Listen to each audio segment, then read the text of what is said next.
আসসালামু আলাইকুম বিজ্ঞান বিভাগের জাতীয় বিশ্ববিদ্যালয়ে ভর্তি ইচ্ছুক শিক্ষার্থী বন্ধুরা, সবাই কেমন আছো? সবার উদ্দেশ্যে নতুন একটি লাইভ ক্লাস নিয়ে উপস্থিত আছি তোমাদের মুন্না ভাইয়া। তোমাদের সবাইকে ওয়েলকাম জানাচ্ছি দেশ জাতীয় বিশ্ববিদ্যালয় ভর্তি কোচিং এর পক্ষ থেকে। তোমাদের মুন্না ভাইয়া, সবাই একটু দ্রুত লাইভ ক্লাসটিতে যুক্ত হয়ে যাও এবং যারা অলরেডি যুক্ত হয়ে গিয়েছো তারা একটু কষ্ট করে আমাকে বলো কমেন্ট সেকশনে যে ভাইয়া সবকিছু ঠিকঠাক আছে কিনা, তোমরা পারফেক্টলি দেখতে এবং শুনতে পাচ্ছ কিনা। শুরুতে আমি একটু সময় দিয়ে নিব যাতে করে আমরা সবাই মিলে একসঙ্গে যুক্ত হয়ে আমাদের আজকের কাঙ্ক্ষিত লাইভ ক্লাসটি শুরু করতে পারি। তোমরা আলটিমেটলি আমার বিগত ফিজিক্স এবং ম্যাথ দুইটা ক্লাসেই পেয়েছো। আমরা কিন্তু বিগত ক্লাসগুলোতে জাতীয় বিশ্ববিদ্যালয়ের প্রশ্ন প্যাটার্ন নিয়ে আলোচনা করেছিলাম যে ভাইয়া জাতীয় বিশ্ববিদ্যালয়ে বিগত বছরে আলটিমেটলি সর্বলাস্ট পরীক্ষা হয়েছিল 14-15 সেশনে। সেই 14-15 সেশনের ফিজিক্স প্রশ্ন আমরা পুরোটাই অ্যানালাইসিস করছিলাম, ম্যাথ ক্লাসে ম্যাথের তা সুন্দরভাবে অ্যানালাইসিস করছিলাম। আজকে থেকে কিন্তু আমাদের একদম বেসিক সিরিজের ক্লাস শুরু হচ্ছে, ঠিক আছে? আমরা প্রত্যেকটা অধ্যায় ভিত্তিক, বেসিক সিরিজ মানে কি ভাইয়া, অধ্যায় ভিত্তিক ফিজিক্সের প্রত্যেকটা অধ্যায় শর্ট সিলেবাসের আন্ডারে যতগুলো তোমাদের আছে অধ্যায়, এবং আলটিমেটলি এরপরে যখন আমরা উচ্চতর গণিত ক্লাস করব সেখানেও আমরা এখন থেকে কি করব, অধ্যায় ভিত্তিক ক্লাসে চলে যাব। আজকে কিন্তু আমাদের নিউটনিয়ান বলবিদ্যা অধ্যায়ের ক্লাস। সো প্রথম পত্র অর্থাৎ পদার্থবিজ্ঞান প্রথম পত্রের অনেক গুরুত্বপূর্ণ একটা অধ্যায় নিউটনিয়ান বলবিদ্যা। তোমার এই অধ্যায় থেকে এমসিকিউ আসবে না এমন কোনো ভর্তি পরীক্ষা আসলে হয় না, প্রত্যেকটা ভর্তি পরীক্ষায় তোমার নিউটনিয়ান বলবিদ্যাতে থাকবেই। আমরা প্রথমে যেগুলো বেশি বেশি গুরুত্বপূর্ণ অধ্যায় বা বেশি বেশি তোমাদের আলটিমেটলি ঝামেলা যেগুলো লাগে সেই অধ্যায়গুলো একটু তোমাদের কাছে কঠিন মনে হয়, সেই অধ্যায়গুলো আগে কমপ্লিট করব। কারণ যদি আমরা কঠিনগুলো আগে শেষ করে ফেলতে পারি তাহলে আলটিমেটলি কি আমাদের এইগুলো পর্যাপ্ত রিভিশন দেওয়ার সময় পাবো। একটা কথা তোমরা সবসময় মাথায় রাখবা যে ভাইয়া কঠিন প্রশিক্ষণ সহজ যুদ্ধ। আমরা প্রশিক্ষণটা অনেক কঠিন নিব যাতে করে আমাদের ভর্তি পরীক্ষা, জাতীয় বিশ্ববিদ্যালয় ভর্তি পরীক্ষাটা অনেক সহজ মনে হয়। এই জন্য আমরা যেগুলো বেশি বেশি গুরুত্বপূর্ণ বা বেশি বেশি যেগুলো অধ্যায়ে তোমাদের ঝামেলা লাগে বা একটু কঠিন মনে হয় সেগুলো আগে কমপ্লিট করবো যাতে তোমরা বাসায় পর্যাপ্ত রিভিশন করতে পারো। সবাই একটু আমাকে বলো যে ভাইয়া সবকিছু ঠিকঠাক আছে কিনা। সবাই একটু আমাকে বলো যে ভাইয়া সবকিছু ঠিকঠাক আছে কিনা। আমরা আমাদের লাইভ ক্লাসটিতে খুব দ্রুতই চলে যাবো। এই তো অনেকেই চলে আসছো, রাহাত চলে আসছো, ঋতু চলে আসছো, লিজা চলে আসছো। ওয়ালাইকুম আসসালাম সবাইকে। সবাই একটু দ্রুত যুক্ত হয়ে যাও এবং আমাকে একটু বলো কষ্ট করে যে ভাইয়া তোমরা আমার কথা পারফেক্টলি শুনতে পাচ্ছ কিনা এবং আমার স্ক্রিন সবকিছু ঠিকঠাক আছে কিনা। আজকে থেকে তোমাদের অনেক চাওয়া ছিল যে ভাই বেসিক সিরিজের অর্থাৎ অধ্যায় ভিত্তিক ক্লাস কবে থেকে, অধ্যায় ভিত্তিক ক্লাস কবে থেকে। আজকে থেকে আমরা অধ্যায় ভিত্তিক ক্লাস শুরু করব, ঠিক আছে? আমরা তো বিগত দুইটা ক্লাস ফিজিক্স এবং ম্যাথে আমরা জাতীয় বিশ্ববিদ্যালয়ের প্রশ্ন প্যাটার্ন, জাতীয় বিশ্ববিদ্যালয়ের বিগত বছরের প্রশ্ন নিয়ে সুন্দর মতো অ্যানালাইসিস করছি, প্রশ্ন কেমন হয়, কঠিন হয় নাকি সহজ হয় নাকি স্ট্যান্ডার্ড হয়, সবকিছু তোমাদেরকে ক্লিয়ার আউট করে দিছি। এখন মোটামুটি জাতীয় বিশ্ববিদ্যালয়ের ফিজিক্সের প্রশ্ন কেমন তোমাকে কাউরে জিজ্ঞাসা করতে হবে না, কারণ আমি তোমাদেরকে এটা ক্লাস নিয়ে বুঝাই দিছি যে ভাইয়া প্রশ্নটা কিরকম স্ট্যান্ডার্ড হয়। এখন থেকে আমরা আমাদের অধ্যায় ভিত্তিক ক্লাস শুরু করলাম, আজকে থেকে আমাদের প্রথম অধ্যায় ভিত্তিক ক্লাস শুরু হলো, ঠিক আছে? All clear? হ্যাঁ, ওয়ালাইকুম আসসালাম সবাইকে। আচ্ছা, ধন্যবাদ। চলো আমরা আমাদের কাঙ্ক্ষিত ক্লাসে চলে যাব, বেশি সময় নিব না। দেখেন, আমাদের নিউটনিয়ান বলবিদ্যার সব থেকে বেশি যেটা গুরুত্বপূর্ণ, নিউটনিয়ান বলবিদ্যা অধ্যায়ের নাম যেহেতু বলবিদ্যা, তার মানে আমাদের বল নিয়ে আলোচনা করতে হবে, বল নিয়ে বিশদ পরিমাণে আমাদেরকে স্টাডি করতে হবে। এইখান থেকে থিওরি টাইপ প্রশ্ন আসতে পারে, ম্যাথমেটিক্যাল টাইপের প্রশ্ন আসতে পারে। বল, সর্বপ্রথম আমরা আসি যে ভাইয়া বল কি রাশি? একটা বল একটা হচ্ছে ভেক্টর রাশি। কারণ ভেক্টর রাশি বলতে কি বোঝায়, বলের মান এবং দিক দুইটাই আছে। কি ভাইয়া? বলের মান এবং দিক দুইটাই আছে, এই জন্য আমরা বলতে পারবো ভেক্টর রাশি। এইটা ভেক্টর অধ্যায়ে কিন্তু অনেক গুরুত্বপূর্ণ একটা প্রশ্ন, নিচের কোনটি ভেক্টর রাশি বা নিচের কোনটি স্কেলার রাশি এভাবে আসে। ঠিক আছে? তোমাকে যদি বলা হয় যে ভাই নিচের কোনটি ভেক্টর রাশি, তাহলে আলটিমেটলি বল দাগাইতে হবে, কারণ বল একটা ভেক্টর রাশি। ভেক্টর অধ্যায়ে কিন্তু আমরা এই যে ভেক্টর রাশি স্কেলার রাশির উদাহরণ সবাই অনেক প্যারা খাও না, মনে থাকে না, আমরা এটা জোস একটা টেকনিক শিখবো। আজকে ওই অংশে না যাই, আমরা আজকে নিউটনিয়ান বলবিদ্যায় থাকবো, ঠিক আছে? আমাদের বল নির্ণয়ের বেসিক সূত্রটা কি ভাইয়া? বল নির্ণয়ের একদম বেসিক সূত্রটা কি? বল নির্ণয়ের বেসিক সূত্রটা হচ্ছে F equal to M A. F equal to M A, একদম বেসিক একটা সূত্র। বলের বেসিক সূত্র কি? F equal to M A. এটা পারে না আমি এমন কোন স্টুডেন্ট হয়তো খুঁজে পাবো না, সবাই আমরা জানি যে ভাই বল নির্ণয়ের বেসিক সূত্রটা কি? বল নির্ণয়ের সূত্রটা আমাদের F ইকুয়াল টু এম এ। তোমরা আমাকে একটু বলতে পারবা যে ভাইয়া বল নির্ণয়ের এই এম এ সূত্রটা নিউটনের কত নম্বর সূত্র থেকে প্রতিপাদন করা যায়? এটা কিন্তু অলরেডি অনেক ইউনিভার্সিটির পরীক্ষায় আসছিল, জাতীয় বিশ্ববিদ্যালয়ে আসতে পারে যে F equal to M A. F equal to M A, F equal to M A, এটা নিউটনের কত নম্বর সূত্র থেকে আসছে? এটা নিউটনের কত নম্বর সূত্র থেকে আসছে? নিউটনের আমরা জানি তিনটা সূত্র। এটা কিন্তু নিউটনের দ্বিতীয় নম্বর সূত্র থেকে আসছে। কি ভাইয়া? এটা হচ্ছে নিউটনের সূত্রের দ্বিতীয় নম্বর। নিউটনের সূত্র দ্বিতীয় নম্বর। নিউটনের সূত্র দ্বিতীয় নম্বর থেকে, দ্বিতীয় সূত্রটা থেকে মূলত আমাদের F equal to M A এই সূত্রটা প্রতিপাদন করা যায়। এটা অলরেডি একবার রাজশাহী ইউনিভার্সিটিতে আসছিল, একটু ভালো মতো দেখে রাখবা, তোমাদের জাতীয় ইউনিভার্সিটিতে আসতে পারে, ঠিক আছে? এখন দেখো আমাদের এই যে M A, F equal to M A, এমটা কি ভাইয়া? এমটা হচ্ছে আমাদের ভর, এটা হচ্ছে আমাদের ত্বরণ। সো ভর, ভর, তাহলে আমরা এফ ইকুয়াল টু কি পাইলাম? এফ ইকুয়াল টু এম এ পাইছি। এখানে এমটা কি ভাইয়া? ভর, এমটা হচ্ছে ভর, এটা হচ্ছে আমাদের ত্বরণ।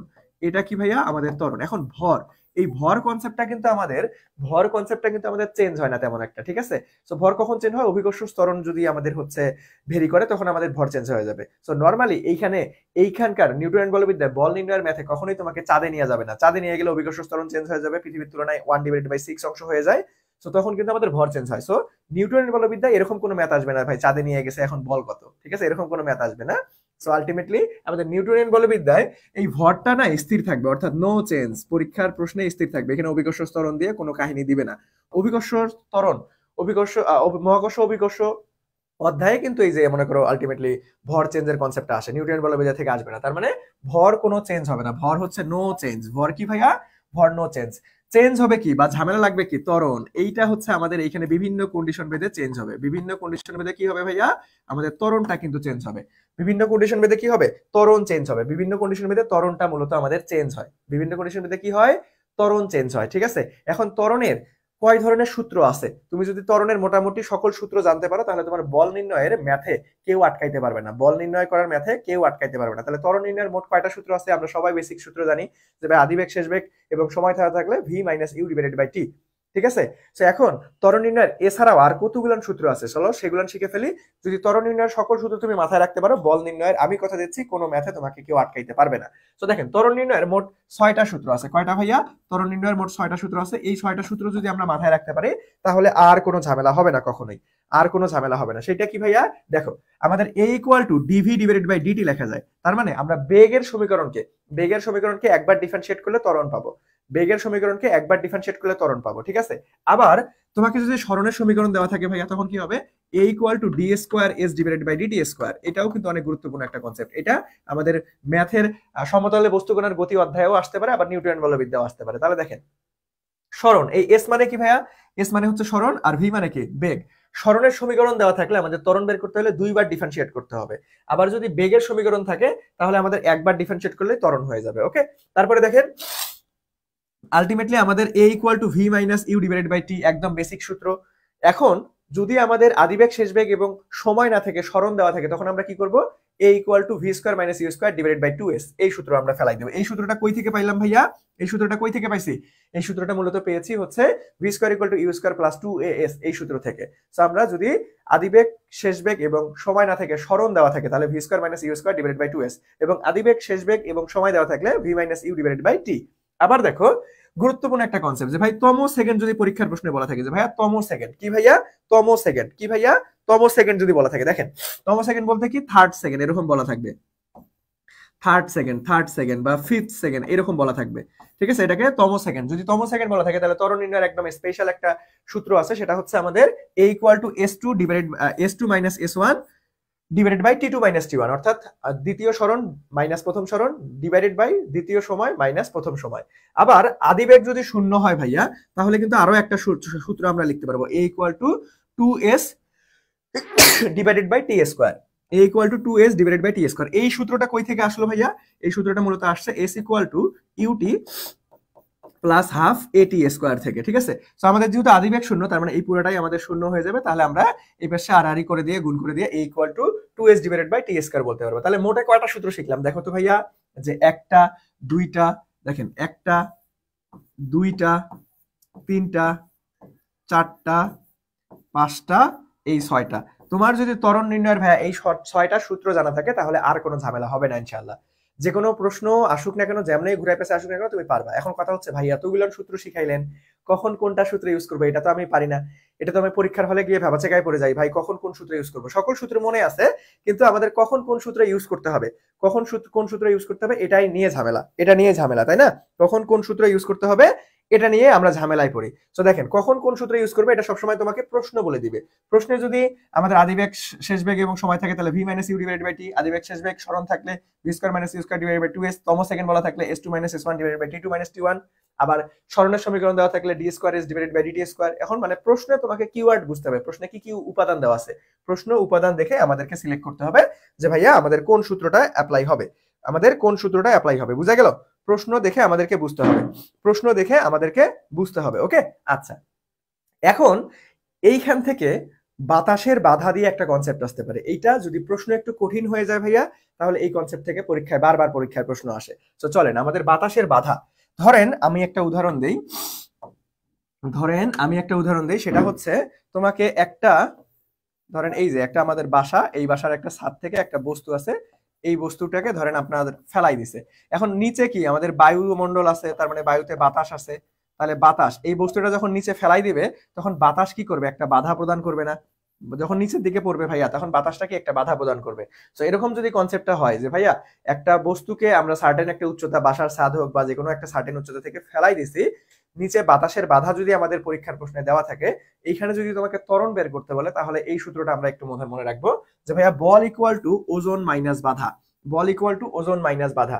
পরীক্ষার প্রশ্ন যদি হার্ড হয়, বা স্ট্যান্ডার্ড হয়, তাহলে এই প্রশ্নটা থেকে পরীক্ষায়, এই কনসেপ্টটা থেকে পরীক্ষায় বারবার প্রশ্ন আসে। তো একটু মাথায় রাখতে হবে। দেখেন আমাদের বল ইকুয়াল টু ওজন মাইনাস বাধা, তাহলে বলের সূত্র কি আমরা জানি যে ভাইয়া এম এ, ওজন ডাব্লিউ ইকুয়াল টু আমরা কি জানি এম জি। তাহলে দেখেন mg মাইনাস আমাদের বাধাকে আমরা বাধা বল আলটিমেটলি f দ্বারা প্রকাশ করলাম। তাহলে এখান থেকে খুব easily a equal to mg minus f divided by m বলতে পারবো। সো এই প্রশ্নটা আমাদের পরীক্ষার জন্য বেশ গুরুত্বপূর্ণ। পরীক্ষা যদি প্রশ্নটা ভালো স্ট্যান্ডার্ড হয় বা একটু কঠিন করার চেষ্টা করে, তখন কিন্তু এইখান থেকে পরীক্ষায় প্রশ্ন আসে। যদি আমরা রিসেন্ট সালের কয়েকটা বিশ্ববিদ্যালয়ের প্রশ্ন অ্যানালাইসিস করি, দেখবা যে রিসেন্ট সালে কয়েকটা বিশ্ববিদ্যালয়ে এইখান থেকে বারবার প্রশ্ন আসছে। তো তোমাদের জাতীয় বিশ্ববিদ্যালয়ে চলে আসতে পারে যদি প্রশ্ন কঠিন হয়ে যায়। তো আমি তোমাদেরকে সবকিছুই কিন্তু শিখাই দিব জাতীয় বিশ্ববিদ্যালয় ভর্তি পরীক্ষা আসার মতো। কোনটা বেশি গুরুত্বপূর্ণ, কোনটা কম গুরুত্বপূর্ণ, এটা কিন্তু ক্লাসে বলে দেবো। এটা একটু সুন্দর মতো নোট ডাউন করবা, ঠিক আছে? কোনটা বেশি গুরুত্বপূর্ণ, কোনটা কম গুরুত্বপূর্ণ আমি ক্লাসের মধ্যে খুব সুন্দরভাবে বুঝাই দেবো, এটা একটু সুন্দর মতো নোট ডাউন করবা। তাহলে দেখো আলটিমেটলি, আর আজকের ক্লাসের কিন্তু পুরো দাগানো স্লাইডটা আমি তোমাদেরকে দিয়ে দিব। আজকের ক্লাসের পুরো দাগানো স্লাইড, যা কিছু পড়াবো তোমাদেরকে, যা প্রশ্ন সমাধান করাবো, যা কনসেপ্ট ক্লিয়ার করে দেবো, আজকে পুরো অধ্যায়টাই আমরা কমপ্লিট করব। সবকিছুই তোমাদেরকে পুরো দাগানো স্লাইডটা দিয়ে দিব। দাগানো স্লাইডটা পেতে আমাদের দেশ জাতীয় বিশ্ববিদ্যালয় ভর্তি কোচিং এই ফেসবুক পেজে নক করিও অথবা আমার Facebook profile MD Moniruzzaman Munna search দিলেই পেয়ে যাবা, সেখানে নক করলে হবে। যে কোনো এক জায়গায় নক করলেই আমরা পুরো দাগানো স্লাইডটা তোমাদেরকে দিয়ে দিব। ওকে, এখন দেখেন, এখন আপনারা একটু বলেন দেখি যে ভাইয়া এই কনসেপ্টটা ক্লিয়ার কিনা, এই কনসেপ্টটা আমরা ক্লিয়ারলি বুঝতে পারলাম কিনা। বলো এই কনসেপ্টটা ক্লিয়ারলি বুঝতে পারলাম কিনা, একটু দ্রুত আমাকে বলো যে ভাইয়া ক্লিয়ার কিনা, দ্রুত আমাকে বলো ক্লিয়ার কিনা। সবাই সবাই সবাই একটু দ্রুত বলো।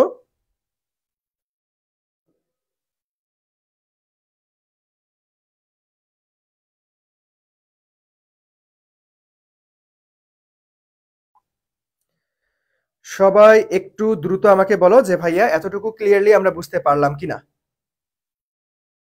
এতটুকু ক্লিয়ারলি বুঝতে পারলাম কিনা।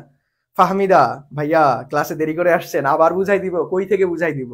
কোন জিনিসটা বুঝে নাই সেটা তো স্পেসিফিক ভাবে বলতে হবে। এখন বলতে চাই ভাই আবার বুঝাই দেন, তার মানে কি আমি গোড়া থেকে আবার বুঝাই দিব? কোনটা যেটা আলটিমেটলি বুঝতে অসুবিধা হবে, ঠিক আছে ভাইয়া?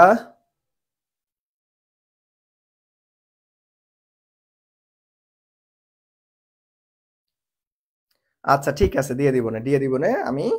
সবাই আগে ক্লাস করো। দেখো ফাহমিদা, যেই জায়গায় স্পেসিফিক বুঝতে অসুবিধা হবে ওইটা একটু কমেন্ট করবা। এখন ধরো তুমি ভাই আবার বুঝাই দেন, এখন কি অনেক কিছুই তো বুঝাই ফেলছি, কোন জিনিসটা বুঝো নাই বা কোন জিনিস রিপিট করবে এটা স্পেসিফিক ভাবে বললে আমার জন্য সুবিধা হয়। ওকে, সো ত্বরণের সূত্র 6টা। আচ্ছা বুঝতে পারছি, হ্যাঁ ত্বরণের সূত্র 6টা, ত্বরণের সূত্র 6টা ভাই।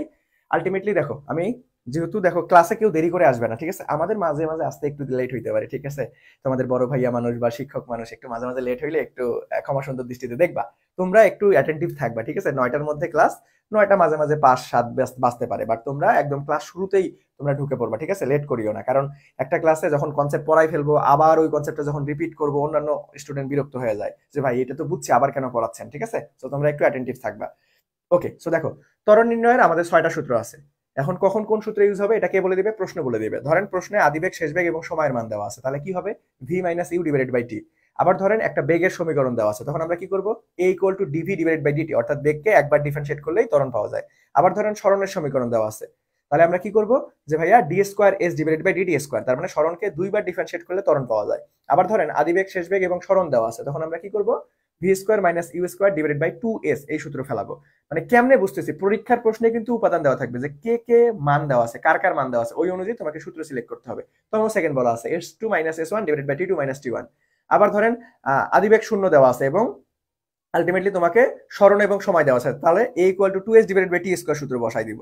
আবার আলটিমেটলি আরেকটা ত্বরণের সূত্র আছে, সেটা হচ্ছে বাতাসের বাধা যদি থাকে তাহলে আমরা বল ইকুয়াল টু ওজন মাইনাস বাধা, সো এখান থেকে ক্যালকুলেট করে আমরা a equal to mg minus f dash divided by m এটা দিয়ে করতে পারবো। বুঝা গেল? সবাই বুঝতে পারছেন? ফাহমিদা এখন বলেন, আমি একদম সুন্দর মতো বুঝাই দিলাম আবারও।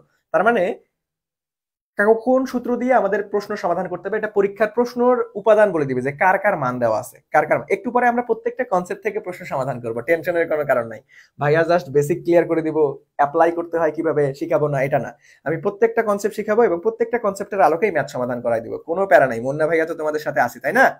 কোনো সমস্যা নাই। ওকে, সো দেখেন এখন আলটিমেটলি আমরা পরবর্তীতে যাব। দেখেন ফিজিক্সে সব থেকে গুরুত্বপূর্ণ একটা বিষয় মাত্রা একক। কি ভাইয়া? মাত্রা একক। ফিজিক্সের সব থেকে গুরুত্বপূর্ণ একটা বিষয় হচ্ছে মাত্রা একক। যে কোনো র্যান্ডম যে কোনো কিছুর মাত্রা একক আসতে পারে, যে কোনো কিছুর মাত্রা একক আসতে পারে। সো আমরা প্রত্যেকটা জিনিস যখন শিখবো তখন মাত্রা এককটা ক্লিয়ার করব। সো বল শিখলাম, তাহলে বল equal to F equal to M A, ঠিক আছে? সো এখন মাত্রা একক কি মুখস্থ করার বিষয় ভাই? না, তোমার সূত্র থেকে তুমি মাত্রা একক আনতে পারবা, কিভাবে আনবা সেটাই শিখাবো।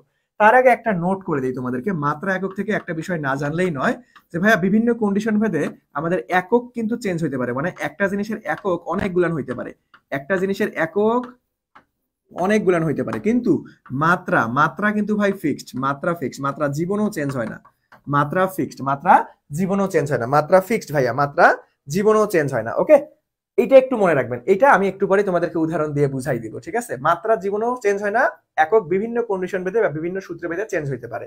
এখন আসেন এফ ইকুয়াল টু এম এ, এটার আমরা প্রথমে এককটা নির্ণয় করব, একক, এটার আমরা একক নির্ণয় করবো। সো দেখেন এই যে এম, এম মানে কি ভাই? ভর, ভরের একক কি ভাইয়া? কেজি।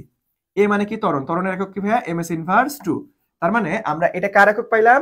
আমরা বলের একক পাইলাম। সে বলের এককটা কি পাইলাম ভাইয়া? কেজি এমএস ইনভার্স 2, এটা কিন্তু আমাদের বলের একক। এখন এইটা বাদে কি আর কোনো একক নাই? বলের একক সবাই আমরা ব্যবহারিক সব থেকে বেশি ইউজফুল একক কোনটা? সবাই একটু কমেন্ট সেকশনে আমাকে জানাও দেখি যে সব থেকে বেশি আমরা কোন এককটা ব্যবহার করি বলের। ব্যবহারিক এককটা কি? ব্যবহারিক একক সবাই তো আমরা জানি যে ভাইয়া নিউটন, আমরা একক কি জানি? নিউটন, নিউটন, তাই না? তাহলে দেখেন এখান থেকে আমরা আরো একটা একক পাইলাম, সেটা হচ্ছে নিউটন। এখান থেকে আমরা লিখতে পারবো যে ভাই 1 Newton equal to 1 KG MS inverse 2, ঠিক আছে? সো নিউটনও বলের একক, আমাদের কেজি এমএস ইনভার্স 2 ও বলের একক। তার মানে দেখো একটু আগে যে আমি বললাম যে ভাই একক বিভিন্ন কন্ডিশন ভেদে বা সূত্র ভেদে চেঞ্জ হয়, বুঝলো? বুঝলা? সো এখন দেখো আবার আলটিমেটলি আরেকটা সূত্র দেখো, আমরা কাজ শক্তি ক্ষমতা কাজ নির্ণয়ের সূত্র কি জানি? F W equal to F dot S না? সো দেখেন এইখানে তো এফটা কি আমাদের বল না, তাহলে এইখান থেকে দেখো আরো একটা সূত্র মাত্রা একক পাবো আমরা। তাহলে আমরা F equal to W divided by S পাবো। তাহলে ডাব্লিউ কাজের একক কি ভাই? জুল, আর হচ্ছে সরণের একক কি ভাই? মিটার। তার মানে জুল মিটার ইনভার্স 1, এটাও কার একক? এটাও কিন্তু আমাদের বলের একক। তাহলে বলের একক কয়টা পাইলাম দেখো, এই যে একটা, দুইটা, তিনটা, বিভিন্ন কন্ডিশন ভেদে আমাদের তাহলে কে চেঞ্জ হচ্ছে? এককটা চেঞ্জ হচ্ছে। বিভিন্ন কন্ডিশন ভেদে কে চেঞ্জ হচ্ছে ভাইয়া? আমাদের একক চেঞ্জ হচ্ছে, কিন্তু মাত্রা কিন্তু জীবনে চেঞ্জ হবে না, মাত্রা কিন্তু ফিক্সড, মাত্রা কখনো চেঞ্জ হয় না। দেখো এটা যদি আমরা মাত্রা আনি, দেখেন এফ ইকুয়াল টু এম এ, তাহলে ভাই এমটা কি? ভর, ভরের ইংরেজি কি? মাস। তার মানে আলটিমেটলি মাস থেকে বড় হাতের এম, মাত্রা। আর এখানে এ, এ এই এ এর মাত্রাটা একটু তোমাদেরকে বেসিকটা ক্লিয়ার করে দেই। এ ত্বরণ, ত্বরণ ইকুয়াল টু কি লেখা যায় ভাই? A equal to DV divided by DT লেখা যায় না? এখন আসেন যে ভাই বেগের মাত্রাটা কি, আর একটু সাইড নোট দিয়ে দেখে দেখি। এস ইকুয়াল টু ভিটি লেখা যায় না? তাহলে V equal to S divided by T লেখা যায়।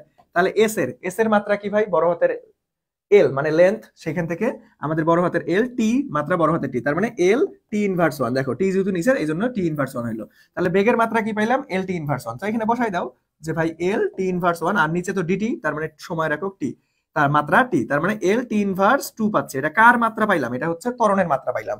তো এখানে ত্বরণের মাত্রাটা বসাই দাও যে ভাই এল টি ইনভার্স 2। তাহলে এটা কার মাত্রা পাইলাম ভাইয়া? এটা হচ্ছে বলের মাত্রা পাইলাম। এটা কার মাত্রা পাইলাম? বলের মাত্রা। এবং মাত্রা কিন্তু যতই ঝামেলা আসুক না কেন, যতই কন্ডিশন আসুক না কেন, মাত্রা, বলের মাত্রা এম এল টি ইনভার্স 2, এটা জীবনও চেঞ্জ হবে না, এটা অলওয়েজ ফিক্সড। এখন এখান থেকে আরেকটা গুরুত্বপূর্ণ ইনফরমেশন একটু মাথায় রাখবা, সেটা হচ্ছে যে ভাইয়া প্রত্যেকটা মাত্রা থেকে একটা করে একক আনা যায়। দেখো আমরা এইখান থেকে চাইলে মাত্রা থেকে একটা করে একক আনতে পারবো, মাত্রা থেকে এককে যাইতে পারবো। কি ভাইয়া? মাত্রা থেকে আমরা এককে যাইতে পারবো। কি ভাইয়া? মাত্রা থেকে এককে যাইতে পারবো। সেটা কেমনে? দেখো যে ভাই এটা কি? মাস মানে ভর, ভরের একক কি ভাইয়া? কেজি। এটা লেন্থ, বড় হাতের এল, লেন্থ, লেন্থের একক কি ভাইয়া? Metre. T, T for time, টাইমের একক কি? Second, second inverse 2। দেখছো এটা অলরেডি এই যে আমরা আগেই করে ফেলছিলাম। সো প্রত্যেকটা মাত্রা থেকে আপনি একটা করে একক আনতে পারবেন। তাহলে আমাদের মুদ্রা কথা কি ভাইয়া, যে বিভিন্ন কন্ডিশনের মধ্যে একক চেঞ্জ হতে পারে, মাত্রা জীবনও চেঞ্জ হবে না। আবার প্রত্যেকটা মাত্রা থেকে একটা করে একক আনা যাবে। যে কোনো একটা র্যান্ডম যে কোনো কিছুর একটা মাত্রা একক ইনশাআল্লাহ জাতীয় বিশ্ববিদ্যালয়ে ভর্তি পরীক্ষা ফিজিক্সের একটা প্রশ্ন তুমি মাত্রা একক থেকে পাবাই, হয় মাত্রা আসবে না হয় একক আসবে, যে কোনো একটা আসবেই ইনশাআল্লাহ। সো যেটাই শিখবে না কেন সেটার মাত্রা একক ক্লিয়ার করে রাখবা। সবাই একটু বলেন দেখি ক্লিয়ার কিনা, সবাই একটু বলেন দেখি ভাইয়া ক্লিয়ার কিনা, সবাই একটু বলেন। তোমাদেরকে বলতে হয় যে ক্লাসে এসে আলটিমেটলি দেখো এত সুন্দরভাবে তোমাদের ক্লাস নিচ্ছি, তোমরা ক্লাসগুলো শেয়ার করো না। প্রত্যেকদিন বলতে আসলে আসলে খারাপ লাগে যে ভাই প্রতিদিন তোমাদেরকে বলতে হয়। এখনো যারা যারা ক্লাসটা শেয়ার করে নাই তারা একটু ক্লাসটা শেয়ার করে আমাকে একটু কমেন্ট সেকশনে জানান দেখি যে ভাই শেয়ার ডান।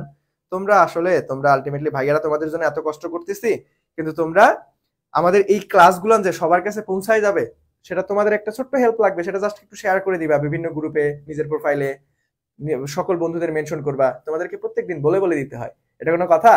সো যারা এখনো শেয়ার করেন নাই তারা একটু দ্রুত শেয়ার করে আমাকে একটু কমেন্ট সেকশনে লেখেন তো যে ভাই শেয়ার ডান।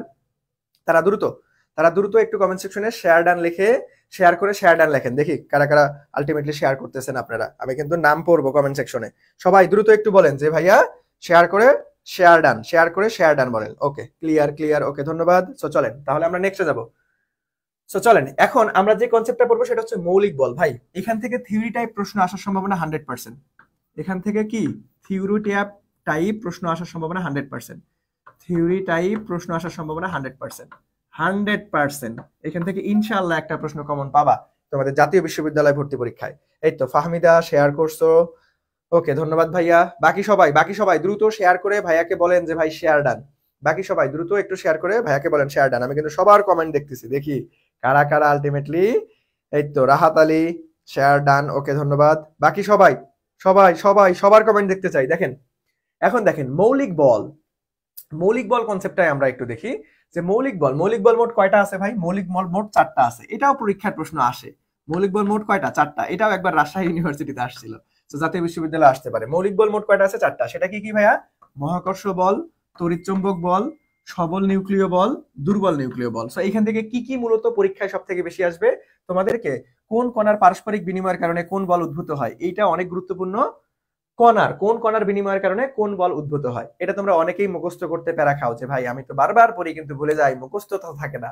আজকের পর থেকে ইনশাআল্লাহ কখনো মুখস্থ করতে হবে না, তুমি প্রশ্ন দেখা মাত্রই উত্তর করতে পারবা। টেকনিক শিখাই দিচ্ছি। দেখো আমাদের এই মহাকর্ষ বল আমাদের কোন কণার পারস্পরিক বিনিময়ের কারণে হয়? গ্রাভিটন কণা। কোন কণা ভাইয়া? গ্রাভিটন। এটা কেমনে মনে রাখবো? দেখো মহাকর্ষর ইংরেজি কি ভাইয়া? মহাকর্ষর ইংরেজি হচ্ছে গ্রাভিটি না? মহাকর্ষর ইংরেজি কি? গ্রাভিটি না? সো এই গ্রাভিটি থেকে গ্রাভিটন, মহাকর্ষের ইংরেজি কি? গ্রাভিটি। সো গ্রাভিটি থেকে আমরা গ্রাভিটন পাবো। ওকে, তারপর আসেন ভাই এই যে তড়িৎ, এটার কোনো শর্টকাট হয় না। তড়িৎ যখনই দেখবে তখনই ফোটন দাগাই দিবা সব সময়। তড়িৎ দেখলেই ফোটন, এটা শর্টকাটের প্রয়োজন হয় না। এখন আসেন সবল নিউক্লিয় বলের দেখেন এই যে সবল নিউক্লিয় বল, এই যে সামনে দন্ত স আছে না, তাহলে এই দন্ত স্বর এই মাথাটা একটু ঘুরাই দিয়ে দেখেন তো একটা কি হচ্ছে? ম হচ্ছে না? তো এই ম থেকে আমাদের মেসন, মুখস্থ করার দরকার নাই। তুমি প্রশ্ন দেখে প্রশ্নের মধ্যে উত্তর লুকায়িত অবস্থায় আছে। টেকনিক শিখাই দিচ্ছি, আর কখনো মুখস্থ করবে না। সবল নিউক্লিয়ার দন্ত স নিয়ে কাজ করবা, দন্ত সকে মাথা ঘুরাই দিবা, ম হয়ে যাবে। ম থেকে মেসন, এই মেসনকে গ্লুঅনও বলা হয়। সো মেসন অথবা গ্লুঅন, মেসনই সবসময় পরীক্ষার অপশনে দেখতে পারবা। তারপরে আসো দুর্বল নিউক্লিয় বল কি ভাই? বোসন। এটা কেমনে মনে রাখবো? দেখেন দুর্বলের এই যে ভিতরে বল লুকায়িত অবস্থায় আছে না, দেখেন দুর্বলের ভিতরে কি আছে? বল লুকায়িত অবস্থায় আছে না? ব থেকে দুইটা জিনিস পাওয়া যায়, সেটা কি?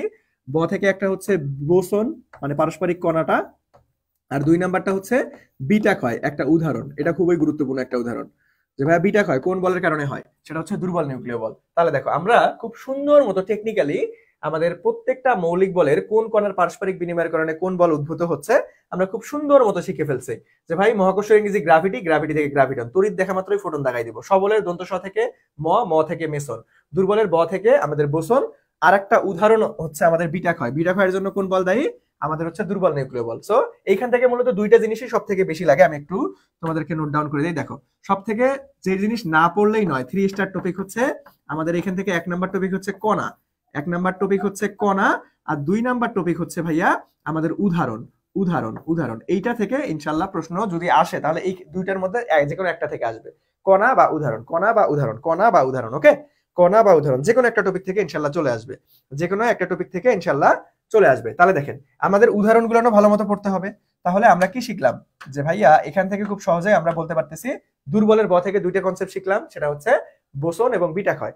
এখন তোমাকে এই প্রশ্নটা একটু ঘুরাই আসতে পারে যে ভাই আমাকে যদি বলে তেজস্ক্রিয় ভাঙ্গন কোন বলের কারণে হয়, দেখেন আমাদের বিটা ক্ষয় কি এমনি এমনি হয়? জীবনও না, তেজস্ক্রিয় ভাঙ্গনের ফলে বিটা ক্ষয় হয়। তাহলে তেজস্ক্রিয় ভাঙ্গন কোন বলের কারণে দায়ী? আমাদের অ্যান্সার হবে দুর্বল নিউক্লিয় বল। সো বিটা ক্ষয়ের জন্য কোন বল দায়ী, বা বিটা ক্ষয় কখন হয়? যখন তেজস্ক্রিয় ভাঙ্গন হয়। সো পরীক্ষার প্রশ্নটা ঘুরায় আসতে পারে। এটা কি হবে? তেজস্ক্রিয় ভাঙ্গন। এটা কি হবে ভাইয়া? তেজস্ক্রিয় ভাঙ্গন। এটা কি হবে? তেজস্ক্রিয় ভাঙ্গন। এটা কি হবে? তেজস্ক্রিয় ভাঙ্গন। বুঝা গেল? এটা কি হবে ভাইয়া? তেজস্ক্রিয় ভাঙ্গন। সো এই উদাহরণটাও থাকতে পারে যে ভাই তেজস্ক্রিয় ভাঙ্গন কোন বলের কারণে হচ্ছে, তেজস্ক্রিয় ভাঙ্গন কোন বলের কারণে হচ্ছে, সেটা হচ্ছে দুর্বল নিউক্লিয় বল। ক্লিয়ার? আচ্ছা, এখন আসেন যে ভাই আমাদের এইখান থেকে উদাহরণগুলো মনে রাখতে হয়, তারপরে সবলতার ক্রম। দেখেন এই যে আরেকটা গুরুত্বপূর্ণ আমি টপিক মিস্টেক করছি, আরেকটা লিখে দেই। দেখেন এখান থেকে 3 স্টার টপিক আরো একটা আছে। 3 নাম্বার টপিকটা হচ্ছে সবলতার ক্রম। কোনটা সব থেকে বেশি শক্তিশালী? সবলতার ক্রম। কোনটা সব থেকে বেশি শক্তিশালী এবং কোনটা সব থেকে কম শক্তিশালী, এটাও পরীক্ষার জন্য খুবই খুবই খুবই গুরুত্বপূর্ণ। তো সবলতার ক্রমটা একটু পরে আসতেছি, আগে উদাহরণটা দেখে নাও। যে ভাই এখান থেকে সবকিছুর উদাহরণ আসে না, উদাহরণ মূলত আসেই হচ্ছে দুর্বল নিউক্লিয় বলের অথবা সবল নিউক্লিয় বলের। এই দুইটা উদাহরণ সব থেকে বেশি গুরুত্বপূর্ণ।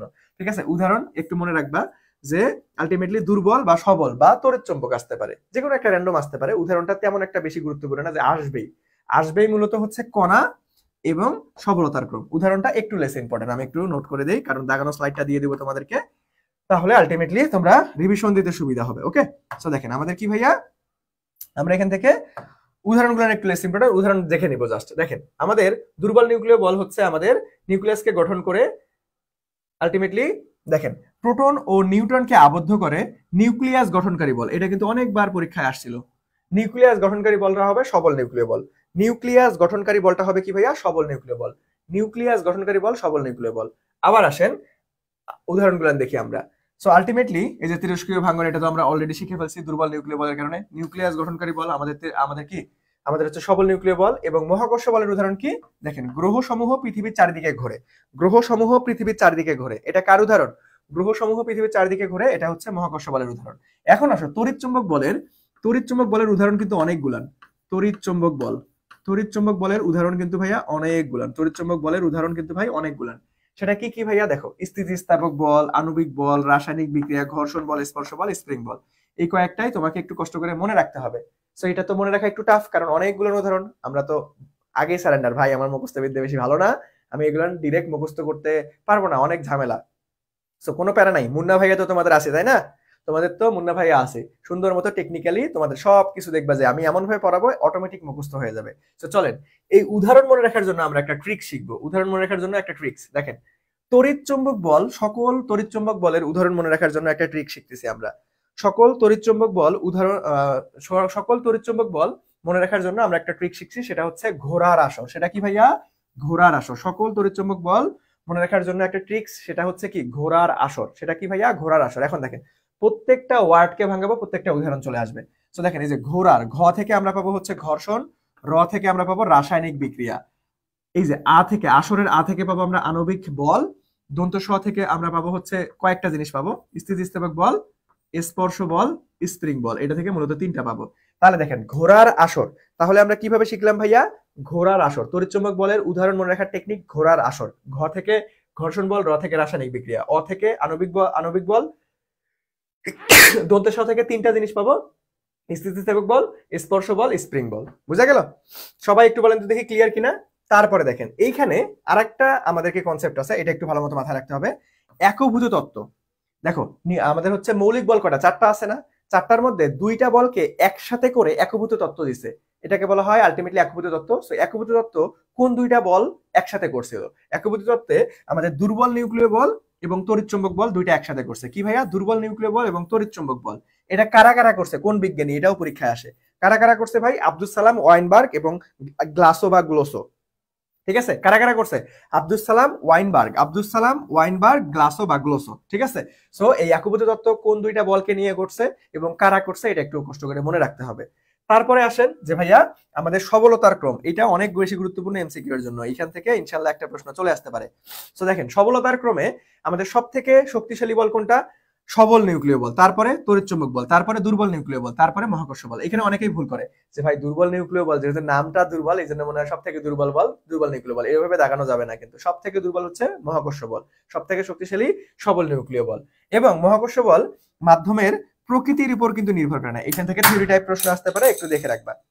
মাধ্যমের প্রকৃতির উপর নির্ভর করে না, ঠিক আছে? সো দেখেন আমরা আমাদের বল নির্ণয়ের, আমরা আলটিমেটলি হচ্ছে বল নির্ণয়ের ম্যাথমেটিক্স এর জন্য আমরা হচ্ছে সকল সূত্র শিখে ফেলছি, এবং আমাদের মৌলিক বল থেকে যত ধরনের থিওরি টাইপ প্রশ্ন আসতে পারে শিখে ফেললাম। সবাই একটু বলেন তো দেখি ক্লিয়ার কিনা, তারপরে আমরা প্রত্যেকটা কনসেপ্ট থেকে প্রশ্ন সমাধানে যাব।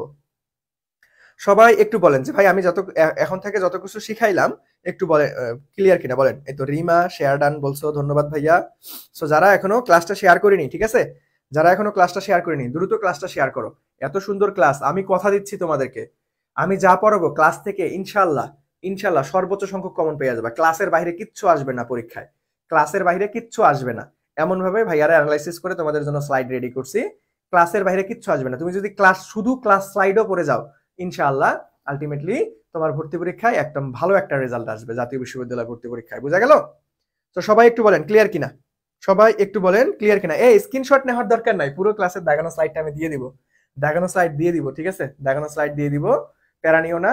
দাগানো স্লাইডের জন্য আমাদের দেশ জাতীয় বিশ্ববিদ্যালয় ভর্তি কোচিং ফেসবুক পেজে মেসেজ করতে পারো, অথবা আমার Facebook profile MD Moniruzzaman Munna লিখলে সার্চ দিলে পেয়ে যাবা। যে কোনো এক জায়গায় নক করলে তোমাদেরকে পুরো দাগানো স্লাইডটা আমি তোমাদেরকে দিয়ে দিব। ওকে, আচ্ছা, ক্লিয়ার ক্লিয়ার ক্লিয়ার ক্লিয়ার, ওকে, ধন্যবাদ। চলো এখন তোমরা কেমন ক্লিয়ার হইছো একটু প্রশ্ন সমাধান করে দেখি তোমরা পারো কিনা, ঠিক আছে? তোমরা তো ভাইয়ারে বললা যে ক্লিয়ার ভাই, বুঝছি বুঝছি বুঝছি, এখন কেমন বুঝছো চলেন আমরা এখন আপনাদের ইনস্ট্যান্ট পরীক্ষা নিব। ও তার আগে আরেকটা কনসেপ্ট আছে, এটা আগে শিখে নিই, তারপরে তোমাদের পরীক্ষায় চলে যাবো। তো দেখেন এইখান থেকে আমাদের বলের একটা ক্লাসিফিকেশন আছে, এইখান থেকে বারবার পরীক্ষায় প্রশ্ন আসে। যেমন এবার মেডিকেল ভর্তি পরীক্ষা এটা থেকে প্রশ্ন আসছিল। দেখেন বলকে দুই ভাগে ভাগ করতে পারবো, সেটা হচ্ছে আমাদের সংরক্ষণশীল বল, সংরক্ষণশীল বল, সংরক্ষণশীল বল, আর একটা হচ্ছে আমাদের অসংরক্ষণশীল বল, অসংরক্ষণশীল বল, অসংরক্ষণশীল বল, ঠিক আছে? বলকে আমরা দুইটা ক্লাসিফিকেশন করতে পারবো, সংরক্ষণশীল, অসংরক্ষণশীল। এখন সংরক্ষণশীলের আবার অপর নাম আছে। সংরক্ষণশীলের অপর নাম কি ভাইয়া? সংরক্ষণের অপর নাম হচ্ছে আমাদের আলটিমেটলি অস্পর্শ বল, অস্পর্শ বল। আর অসংরক্ষণশীলের অপর নাম কি? আমাদের স্পর্শ বল, স্পর্শ বল। কি ভাইয়া? স্পর্শ, আরে স্পর্শ বল, ঠিক আছে? মাঝে মাঝে তোমার বলতে পারে যে ভাই নিচের কোনটি স্পর্শ বল অথবা নিচের কোনটি অসংরক্ষণশীল বল, মানে অসংরক্ষণশীল মানেই যে স্পর্শ, এটা তোমাকে একটু মনে রাখতে হবে। আর তুমি পরীক্ষার হলে ভুলে যেতে পারো ভাই কোনটার অপর নাম কি জানি পড়ছিলাম, বলে না মনে নাই, ভুলে গেছি। তো দেখেন আপনাদের একটা গল্প বলি, এটা আমি প্রথম ক্লাসে তোমাদের হচ্ছে বলছিলাম। সেটা ধরো তুমি চিড়িয়াখানায় ঘুরতে গেছো, চিড়িয়াখানায় কি ওই হিংস্র প্রাণী বাঘ সিংহ সব খাঁচার মধ্যে বন্দি করে রাখা হয়, ঠিক আছে? তো যেটাকে আমরা সংরক্ষণ করতেছি, দেখেন আমাদের বিপজ্জনক মানুষের জন্য সংরক্ষণ করে রাখতেছি খাঁচার ভিতরে, ওটাকে কিন্তু বাঘকে কখনো চিড়িয়াখানায় গিয়ে গলা ধরে জড়াজড়ি করে সেলফি তুলছো? এমন কেউ আসছো ক্লাসে যে ভাই আমি মানে চিড়িয়াখানায় গিয়ে বাঘ মামার সাথে একটা সুন্দর একটা সেলফি তুলছি একদম, ঠিক আছে, ঘাট ধরে?